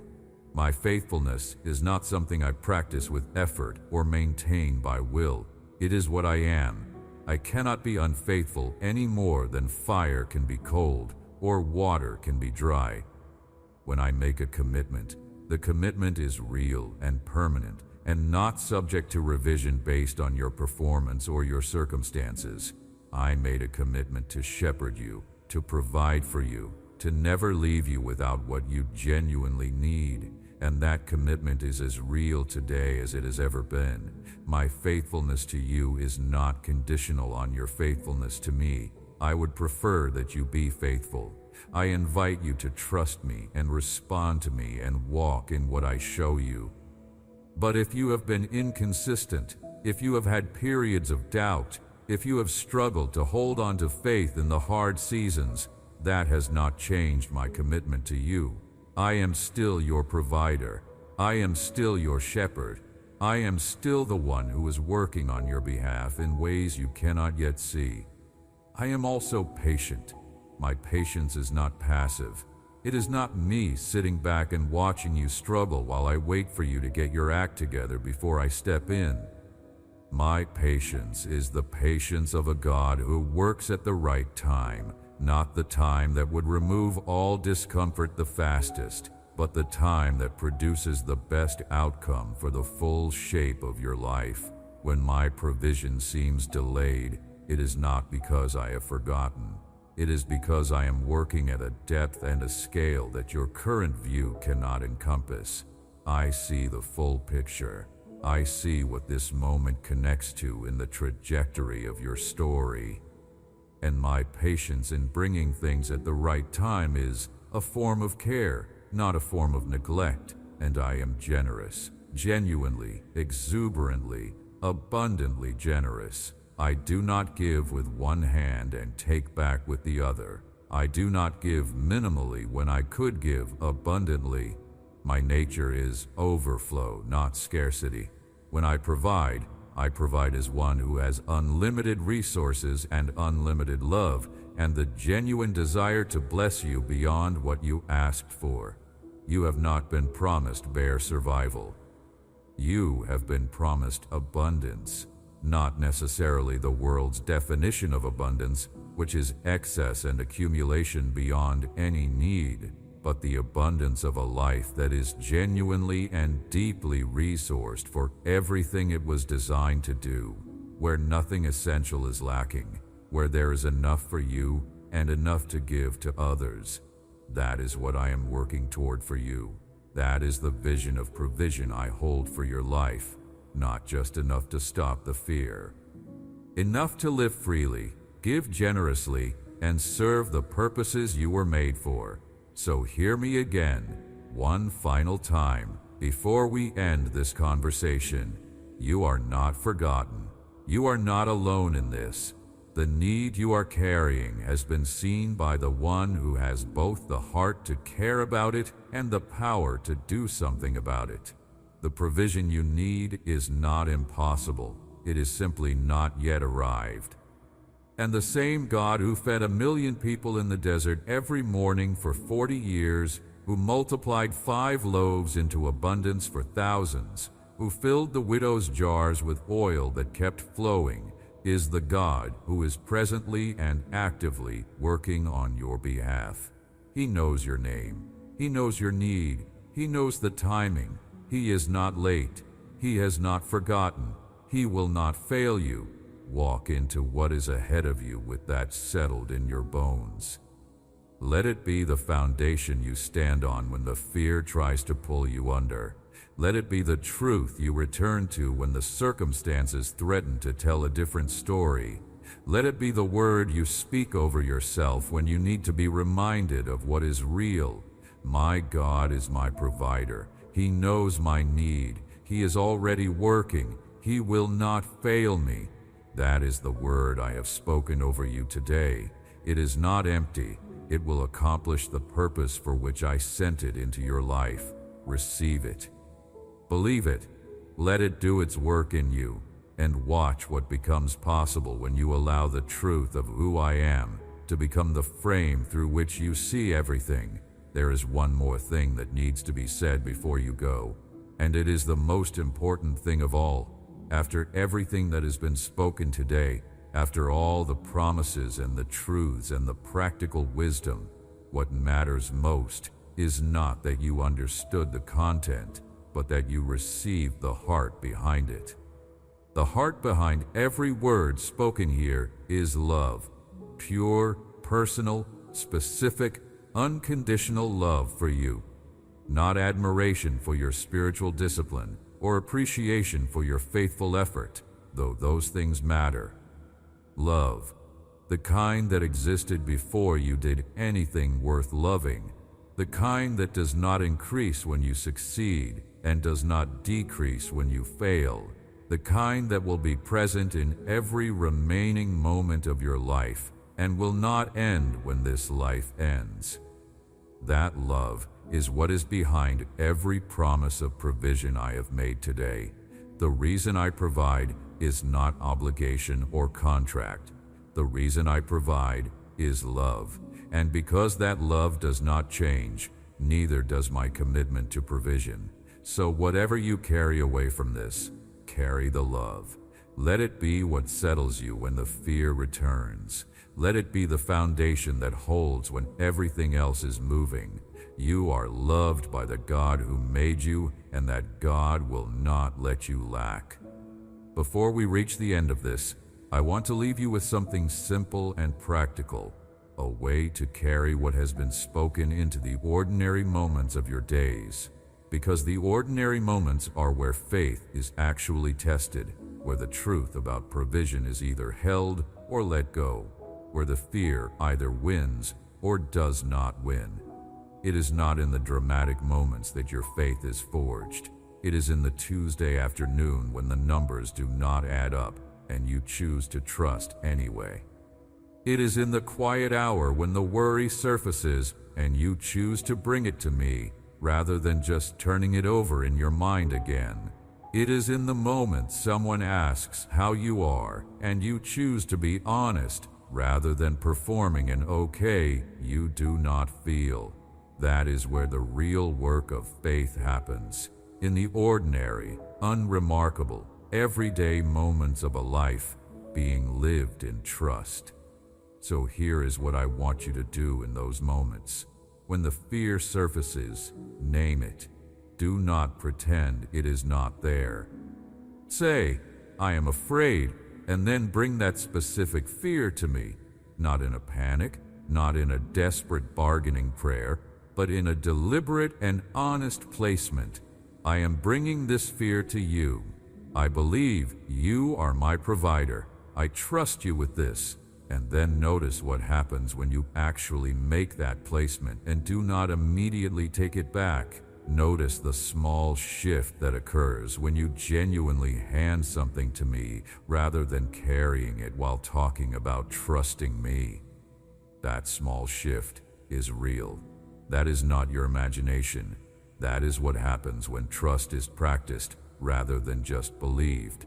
And the more you practice it, in the small moments and the large ones, in the ordinary Tuesdays and the crisis moments, the more settled it becomes, the more naturally the trust comes, the more quickly you return to it when the fear arises. Practice it. It is one of the most important things you can do in this season. Carrying a need for a long time has a particular quality that deserves to be addressed, because what you are walking through changes when the waiting is extended. When you first encounter a need, there is something almost energizing about it, a clarity of focus, a sharpness of prayer, a sense that this is the thing I need to trust God for right now. You bring it to me with urgency and expectation and a freshness that is real. But when the need extends into weeks and then months and then a longer span, something shifts. The prayers become less sharp, less expectant, more like a going through of a familiar motion than a genuine reaching out. The hope that felt so clear at the beginning becomes harder to hold. The waiting, which at first felt like a short-term condition, begins to feel like a permanent state, like the way things are rather than a passing season. And the longer it extends, the harder it becomes to keep believing that the answer is coming rather than accepting that perhaps it is simply not. I know that process. I know it is happening for some of you right now, and I want to come into the middle of it with something real. The length of your waiting is not a measure of my indifference. The extension of your season of need is not evidence that I have lost track of your situation or that your prayer has gone unanswered in the sense of being heard and then set aside. I hear every prayer you have prayed about this, every single one, from the sharpest, most expectant ones early on to the tired, quieter ones of recent days that you barely had the energy to form properly. Every prayer has been received. Every prayer has registered. Every prayer has been taken seriously by the one you were praying to. The length of the waiting is not the measure of the quality of my hearing. It is a dimension of the provision itself, a dimension of how I am working in your situation that you cannot fully see from where you are standing. When the provision is delayed longer than expected, it is almost always because what I am building requires more time to build than a quick answer would allow. The thing I am putting together for you, the arrangement of circumstances and connections and opportunities and inner formation that will make the provision fully useful and fully received when it comes, takes longer than the quick answer would take. I am not building something temporary. I am not sending something that will meet the immediate need and leave you in the same vulnerable position 6 months from now. I am working toward something more durable, more complete, more freeing than the quick fix would produce, and that kind of work takes the time it takes. Your impatience with the timing is completely understandable, but your impatience does not change what the work requires, and I would rather take the time that produces something lasting than rush, something that solves the immediate problem without addressing the deeper need. So while you wait, I want you to notice what is happening in you. Because something is, the waiting is not empty time. It is active time, time in which things that cannot be built quickly are being built, time in which your trust is being tested and deepened, time in which your dependence on me is being established at a level that comfortable abundance would never have established, time in which your roots are going down so that when the provision arrives and the abundance comes, you will be grounded enough to hold it well, to steward it faithfully, to let it serve its full purpose rather than being swept away by it, or consumed by it, or defined by it in unhealthy ways. The waiting is preparation as much as it is delay, and what is being prepared is worth the time it is taking. I also want to speak to the specific fear of running out. The fear that is not just about the current gap, but about the trajectory. The fear that says things are getting worse rather than better, that the direction of travel is toward less rather than more, that the end of this road is a place of total lack rather than provision. I know that fear. It is one of the most paralyzing ones because it is about the future in a way that the present fear is not.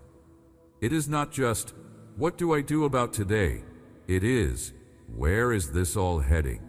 And the answer I want to give you to that question is one that requires your trust to receive, because the answer is not visible in the circumstances. The answer is in who I am and what I have committed to. The trajectory of your life, the overall direction of travel, is not toward ruin. It is toward the good I have planned for you. Not because the road will always be smooth, not because there will not be more hard seasons after this one, but because the one who holds the road is committed to bringing you somewhere worth going. The overall arc of the story I am telling through your life is not a downward arc. It is an arc that bends toward redemption, toward restoration, toward the full expression of everything I made you to be, and the full experience of everything I planned for you to have.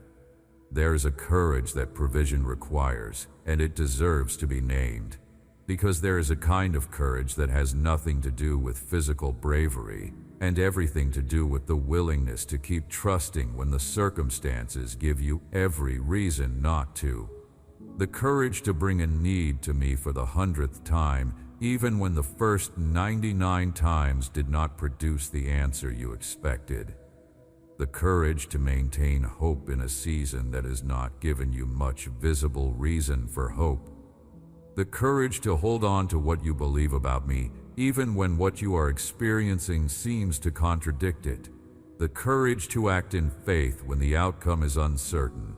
To take the step I am calling you to take when you do not know how it will land. To move toward the door I am indicating, even when you cannot yet see what is on the other side of it. That kind of courage is not dramatic or visible. It does not look like bravery from the outside. It looks like an ordinary person getting up and continuing to trust and continuing to act and continuing to bring themselves before me, even when they do not feel like it and even when they are not seeing results. But from where I stand, it is extraordinary. It is one of the most beautiful things I witness in the people I love. The quiet, continued, unseen courage of someone who keeps trusting even when trust is hard. That courage in you deserves to be honored. I want you to hear me say, I see what it costs you to keep trusting in the middle of this. I see the mornings when you have to choose again to believe. I see the moments when the fear almost wins and you choose to reach for me instead. I see the prayers you pray when praying feels like an empty exercise and you pray anyway. I see the faith you maintain when everything around you is saying, let it go. And I want you to know that it matters to me. Not because you are earning provision by your faithfulness, but because what you are doing in the hard seasons is deeply real and deeply precious to me, and I want you to know that I see it. You are not doing this in a vacuum. You are not holding on in a darkness where nobody is watching. I am watching. I am present. And what you are doing in this season, this quiet daily courage of continued trust, is something I value beyond what I can express. Revisiting something mentioned earlier, the matter of gratitude as a practice in the middle of need, is worth going deeper on. I said that gratitude shifts your attention from what is absent to what is present, and that is true. But I want to add something to that. Gratitude is also an act of defiance against a narrative that the enemy of your soul wants you to accept. The narrative the enemy wants you to live in is the narrative of abandonment, the story that says, you are on your own, I have forgotten you, the provision is not coming, you are going to be left without. That narrative feeds on everything that is absent and uses it to construct a picture of a God who is absent. Gratitude dismantles that narrative. When you choose to notice what is present, what has been given, what is still holding, you are refusing the narrative of abandonment and choosing the narrative of faithful provision. Even when the provision is small, even when it is not yet the full answer, even when it is only enough for today and not yet the breakthrough you need, you are actively choosing to see it as what it is, evidence that I have not abandoned you, that I am still present, that the provision has not stopped, even if it has not yet reached the level you need it to reach. that choice of narrative matters more than it might seem. Because the narrative you live in shapes what you are able to see, and what you are able to see shapes what you are able to receive. If you are living in the narrative of abandonment, you will struggle to recognize the provision I am sending, because you are looking for absence rather than presence. If you are living in the narrative of faithful provision, you will be alert to every form in which my provision arrives, including the forms that do not look like what you asked for, but that are exactly what you need.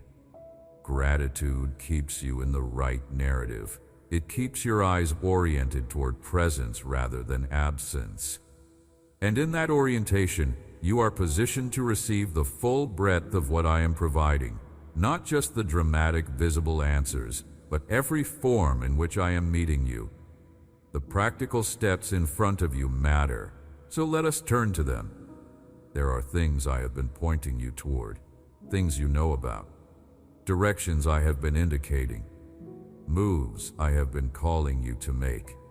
Those things need to be addressed directly, even though I cannot know from here exactly what they are for you specifically.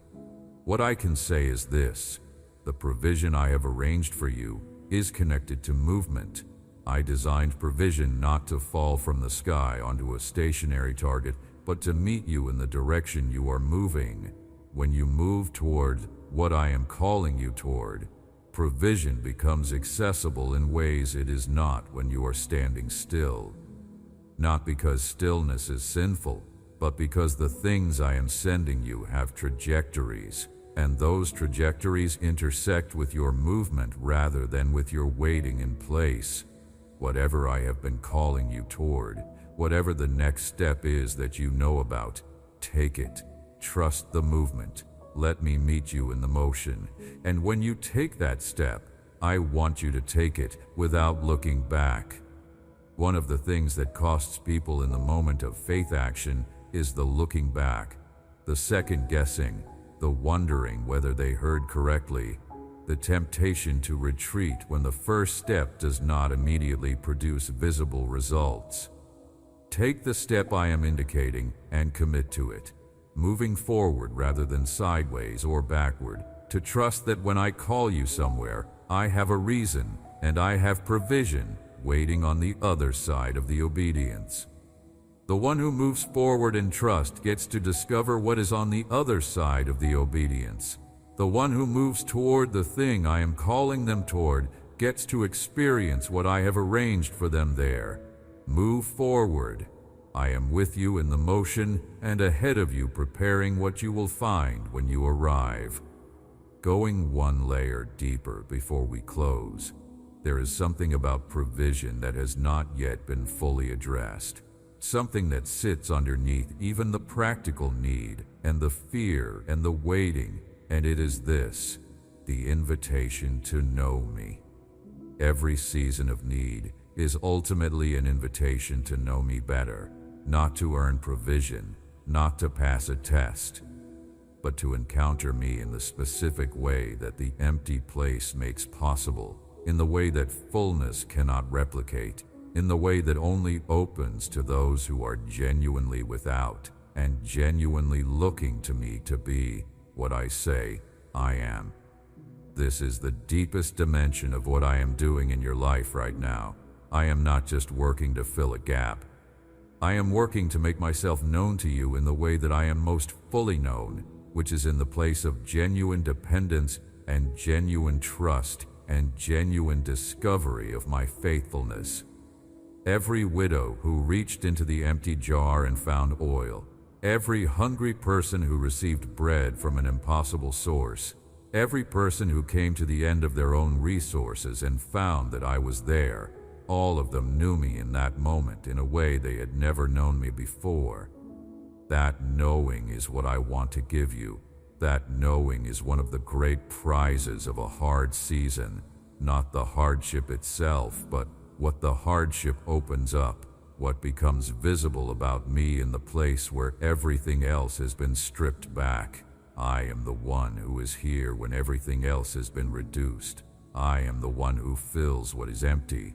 I am the one who remains when the resources are gone, and I want you to know me that way, not just know about me, know me. There is a profound difference. You can know about a person through what others have said about them. You can have an accurate intellectual picture of their character without ever having been in the room with them, without ever having experienced the weight of their presence, without ever having been on the receiving end of their love in a specific personal moment. That is not the knowing I am after with you. I am after the knowing that comes from experience, from having been in an impossible situation and watched me work, from having been at the end of your resources and discovered that I was there, from having asked me for something specific and received it in a way that could not be explained by your own effort or anyone else's. That kind of knowing changes you. It settles something in you that argument cannot unsettle and difficulty cannot erase. It becomes part of who you are, part of what you carry, part of the foundation on which everything else in your life is built, and it is available to you in this season, right now, in the middle of the need, in the middle of the waiting, as you choose to lean into me rather than away from me, as you choose to keep your eyes on me rather than on the size of the gap. I want you to think about the people in your life whose faith you have most admired. The ones who carry a steadiness that seems unshakable, whose trust in me does not waver even when hard things happen, whose peace is present even in difficulty, whose faith is a living and practicing thing rather than a theoretical position. Almost certainly, those people did not arrive at that quality of faith through easy seasons. Almost certainly, there are hard seasons in their stories, seasons of loss and need and waiting and disappointment and held on to faith that produced what you can see in them now. The faith that is admired is almost always the faith that was forged, not manufactured, not arrived at through reading the right books, though books can play a role. Forged, tested, proven in the fire of actual difficulty. That is the faith I am building in you right now. I am forging something in you in this season that will be one of the most valuable things you carry for the rest of your life, not just for yourself, but for everyone whose life touches yours. Because faith that has been tested and held is contagious. It spreads. When someone sees you walk through a hard season and hold on to me and come out the other side with your trust intact and your witness clear, it does something to them that a sermon cannot do. It says, this is real. This person's God is real. This is not just a theory or a tradition or a comfort for the weak. This is a relationship with a living God who actually comes through. Your life, your testimony, the way you navigate this season with faith and honesty is a form of witness that reaches people no other form of witness can reach. So as you walk through this, walk through it in a way that is authentic. Do not pretend it is easy. Do not perform a spiritual confidence you do not fully feel. Be honest about the struggle and be honest about the trust simultaneously, because that combination, the real difficulty held alongside real faith, is exactly the thing that makes your testimony powerful. What happens in the space between asking and receiving deserves a direct look, because that space is one of the most spiritually formative places a person can inhabit, and it is also one of the most uncomfortable. The space between the prayer and the answer is not empty space. It is not dead air where nothing is happening and nothing is being decided. It is some of the most active space in the spiritual life, a space of formation, of deepening, of the kind of growth that cannot happen in any other context. Think about it this way. The strength that a muscle develops can only be developed through resistance. Without the resistance, there is no development. The muscle that is never challenged never grows. And in the same way, the dimension of trust that is built in the space between asking and receiving cannot be built in any other way. The trust that develops when you hold on to me through an extended wait is a trust that comfortable provision could never produce. It is a tested trust, a proven trust, a trust that knows itself from the inside because it has been held under pressure and not let go. I am not saying I make you wait in order to build your trust as some kind of spiritual exercise program. What I am saying is that the waiting space has a quality that I do not waste. The time you spend between the prayer and the answer is time I am present in, time I am working in, time in which things are happening that would not happen in a quicker timeline. The depth of our relationship that develops when you stay close to me through a long wait is something that gets built in the waiting and in no other way. The knowledge of my character that you receive when you hold on to what you know about me, even when what you experience seems to contradict it, has a weight and a solidity that second-hand testimony can never give. You are not just passing through the waiting space on your way to the answer. You are living in it. And in that living, you are becoming something. Someone whose faith is real rather than theoretical, whose trust is experienced rather than assumed, whose relationship with me is built on the substance of having stayed and having held on and having found that I was faithful. So inhabit the waiting space with intention. Receive it as what it is, a time of profound formation, a season in which things are being built in you that will carry you through everything that comes after this. It is not wasted time. It is among the most important time of your life. One more practical dimension before we close. Money itself, not just as a resource, but as a subject. Because for many of my children, there is a complicated relationship with the topic that makes it harder to receive what I want to give. Some of you have inherited messages about money that are not accurate and not helpful. Messages that say money is inherently corrupting, that wealth is a spiritual danger, that desiring provision is materialistic, that the truly spiritual person should be content with less. And while it is true that the love of money is a root of evil things, and while it is true that contentment is a virtue, and that the accumulation of wealth at the expense of relationships and values is a form of destruction, it is not true that money itself is evil, or that wanting your needs met is unspiritual. I created a world with material reality in it. I created bodies that need food and shelter. I created communities that require resources to function. The practical needs of your life are not beneath my concern. I care about whether you can pay your bills. I care about whether your family has what they need. I care about the practical dimension of your life as much as the spiritual dimension, because I made both and both matter to me, and I want to release you from any idea that wanting provision is a failure of faith or an expression of materialism. It is neither. It is the natural and legitimate expression of being a creature with real needs in a material world. Praying for provision is not a low-level prayer. It is one of the things I invited you to do explicitly. When my son taught people to pray, he included daily bread in the prayer. Daily bread, the practical, physical, material need of eating every day, right alongside the spiritual petitions, not as a lesser thing, as a legitimate and important thing. Your need for provision is not beneath me. Bring it to me with confidence, as something I invited you to bring, as something I am genuinely interested in addressing, not as a guilty admission that you have failed to rise above material concerns, as the honest prayer of someone who is made of both spirit and matter, and who needs both spirit and matter tended to.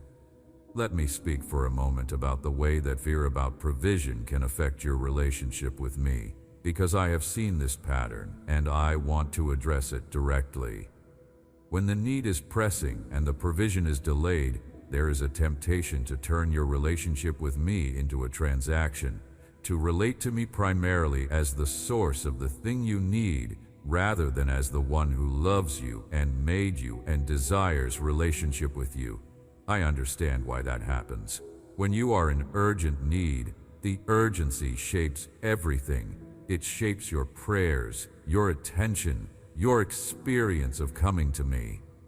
It is harder to simply be with me in peace when the background noise of the need is so loud, but I want to gently call you back to the fullness of what we have together, not just the provision dimension, but the relationship dimension, the simple being together that I value, and that is good for you regardless of what the circumstances are doing.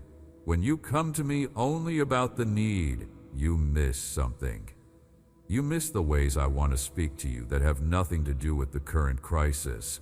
The things I want to show you about yourself and about me and about the life you are living that are not directly related to the practical problem you are trying to solve. I am not just a resource to access when things get tight. I am your father, your shepherd, the one who made you and who takes delight in you and who has things to say to you that go far beyond the answer to the current question. Come to me about the need. Absolutely. I invite that and welcome that. But also come to me without an agenda sometimes. Come simply to be with me. Come to listen as well as to ask. Come to receive what I want to give you in the quiet space that is not organized around solving the immediate problem. In that space, you will often find things that are more valuable than the answer to the practical question. You will find me, and finding me is the greatest provision. I also want to release you from the idea that wealth and spirituality are in opposition. They are not. Provided that the wealth is received in the right spirit, used in the right way, and held with the open hands of someone who knows they are a steward rather than an owner. Many of the most faithful people in my word were people of significant material provision. Abraham was wealthy. David was a king. Solomon had resources beyond imagining. The women who supported my son's ministry out of their means were women of some material substance. Provision and faithfulness are not enemies. The question is not whether you have resources, but what you do with them, whether they produce gratitude or arrogance, generosity or hoarding, freedom to serve or enslavement to accumulate. I want to give you abundant provision. I want your household to have more than enough.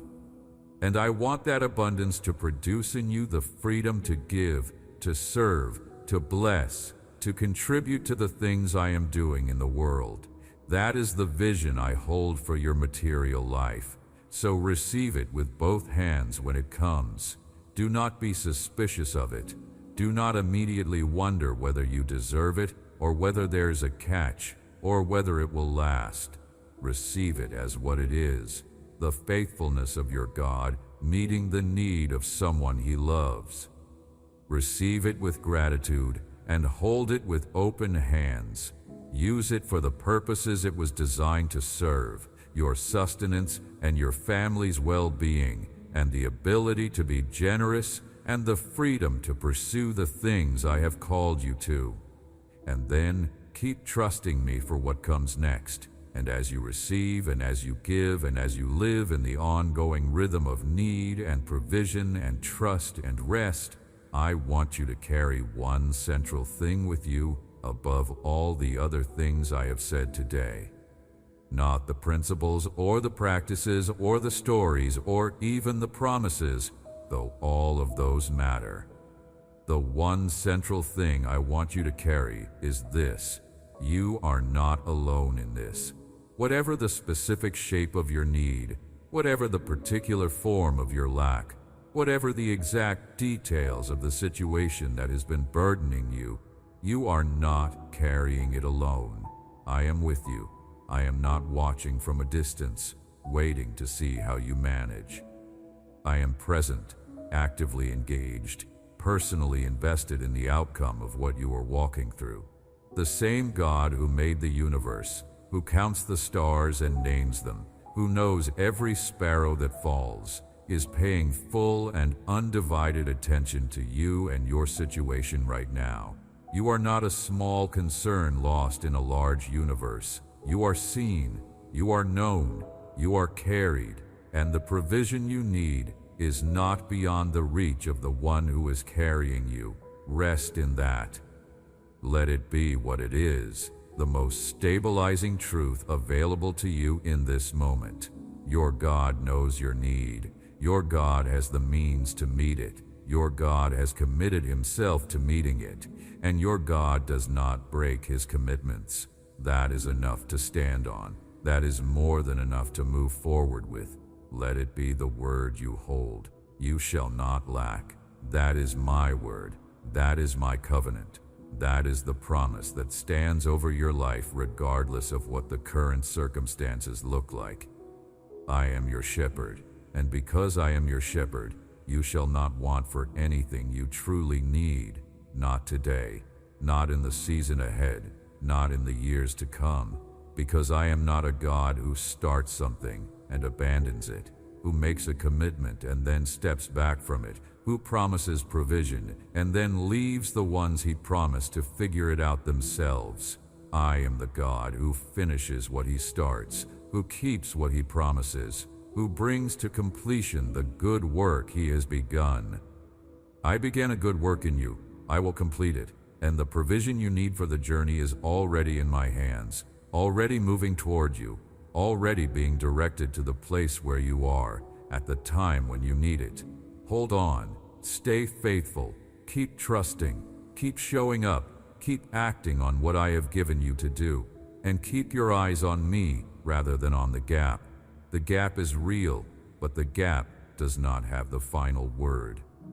I do. And my word over your life is provision, abundance, freedom, and the deep settled knowledge that you are held by a God who will not let you go and will not let you lack. Your identity in relation to provision is one more area worth addressing, because this is one of the places where wrong thinking does the most damage. There is a lie that financial struggle tells about identity, and it is a persistent and insidious lie. The lie says that you are what you can produce, that your worth is determined by your economic output, that the fact that you are in need means something about who you are as a person, about your intelligence or your work ethic or your spiritual maturity or your favor with me. It is a lie that the world system tells constantly, in 1,000 ways, through the comparisons it constantly invites, through the way success is visible and failure is shameful, through the cultural narrative that says a person's value is in their productivity and their net worth. And if you have been absorbing that lie, if it has been doing its quiet work in the background of your self-understanding, you need to hear me very directly on this. Your worth is not in your productivity. Your value is not in your economic output. I do not love you more when you are producing, and less when you are struggling. I do not think more of you when your account is full, and less of you when it is empty. The fluctuations of your financial situation have no effect whatsoever on the constancy of my love and my valuing of you. You are not your circumstances. You are not your season. You are not the sum of your financial decisions or the outcome of your current situation. You are my child. You are made in my image. You are someone in whom I have invested everything, someone for whom I have plans and hopes and a future that is not determined by today's numbers. The season you are in is a season. It is not your permanent address. It is not your identity. It is not the verdict on your worth. It is a chapter in a story that is still being written, a chapter that will look different in hindsight than it does from inside it, a chapter that is producing things in you that will serve you well in every chapter that follows. You are not your struggle. You are not your lack. You are mine.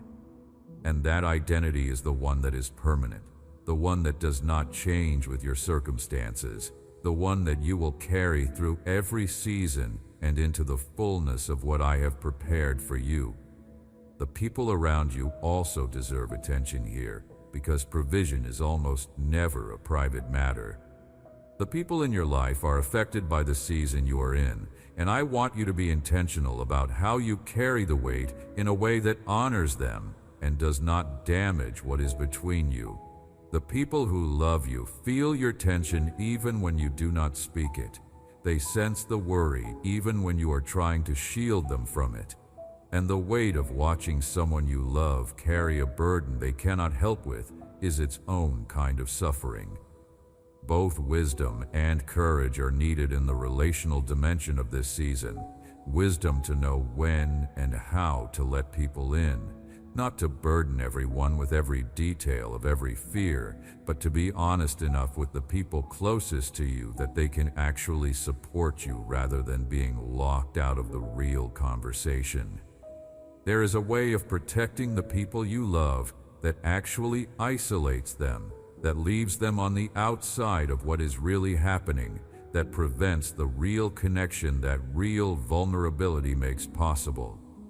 Let the people who love you in the real situation, not the curated version. Allow them to walk alongside you in the actual season you are in, and courage to hold the relational quality of your life carefully, even in the hard season. The pressure of financial strain has a way of shortening patience, of creating tension that bleeds into relationships, of making you less present with the people who matter most because your mind is elsewhere. Resist that with intention. The people around you need you to be present with them, not absent in worry. The relationships in your life are part of your provision, not obstacles to be endured while you focus on the practical problem. The love and connection and support that your community can offer you in this season is one of the ways I am providing for you. Receive it. Protect it. Do not let the financial pressure be an excuse for pulling away from the people who would walk this with you if you would let them. Your children deserve a word here, or the young people in your life who are watching how you navigate this, because they are watching. Children do not miss much, and what they see in you in hard seasons forms them in ways you cannot fully anticipate. When they watch you carry a difficult season with faith and with honesty, when they see you struggle and trust simultaneously, when they observe you bringing your need to me and watching me work, they are receiving something that is worth more than the material provision itself. They are receiving a template for how to navigate the hard things of life, a demonstration that difficulty does not mean the end. A picture of what it looks like to hold on to me when circumstances are against you. The way you navigate this season in front of the people who are watching you is a form of provision for their future. So walk through it with as much faith and as much honesty as you can hold together, because the testimony you are writing in their presence is one of the most important things you can give them. And let me speak to those of you who are navigating this season alone, without a partner, without family nearby, without a community that is closely enough connected to bear the weight with you. I know that aloneness in a hard season is a particular kind of difficulty. The need is real and the weight is heavy, and there is no one in your immediate life to share either the worry or the trust with. I want you to hear me say this: you are not as alone as you feel. I am with you in a way that is more present and more personal than any human company could be. The depth of my awareness of your situation, the closeness of my attention to you, the fullness of my care for you, these are not diminished by the absence of human witnesses. I am your constant companion in this, and I am also sending people. If you are in genuine isolation, if you are genuinely without the human community you need, that is something I want to address. Stay open to the connections I am sending. Be willing to receive the people I bring into your path. Do not let the habit of isolation keep you from the community that is available to you. I have put you in a world with other people for a reason, and the provision I have for you often arrives through human hands. Let me give you a final picture, one to carry with you as a source of strength. The picture is this: a seed in the ground. A seed that was planted with hope and care, placed in the soil at the right depth, watered and tended, believed in. And then, the waiting. The silence of the soil. The absence of visible result. The weeks that pass without any sign that anything is happening, when to every external observer, the patch of earth looks exactly the same as the day the seed was planted, empty, undisturbed, unproductive, and the doubts that arise in the waiting. Maybe the seed was not good. Maybe the soil was wrong. Maybe the timing was off. Maybe nothing is going to grow here after all. But under the surface, invisible to everyone watching from above, something is happening. The seed is breaking open. Roots are forming, reaching down into the darkness for water and nutrients, anchoring themselves in ways that will determine the strength of everything that comes above the surface. The shoot is forming, gathering itself, preparing for the moment it will push through the ground into the light. All of that work is happening in the invisible, in the underground, in the place that cannot be seen by eyes that are watching the surface for results.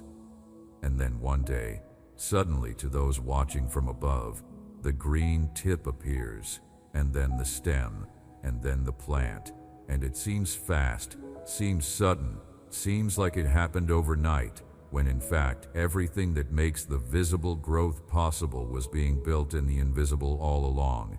That is what I am doing in your situation right now. The visible has not changed. The surface looks the same as it did, but underneath, in the invisible where I do my deepest work, something is forming.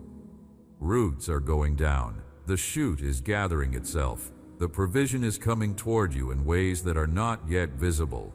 And the day is coming when what has been forming under the surface will break through, and what looked like nothing was happening will suddenly be revealed as a season of extraordinary underground activity. I am working. It is not visible yet, but it is real, and it is coming. Amen. If this word reached you today, do not just move past it. Carry it with you. Write it somewhere you will see it. My God is my provider. He will not fail me. Return to it when the fear comes back. And if this spoke to your heart, share it with someone who is also waiting and also afraid, because they need this truth as much as you did. Subscribe and stay connected to this community where we receive these words together and remind each other of what is real. You belong here.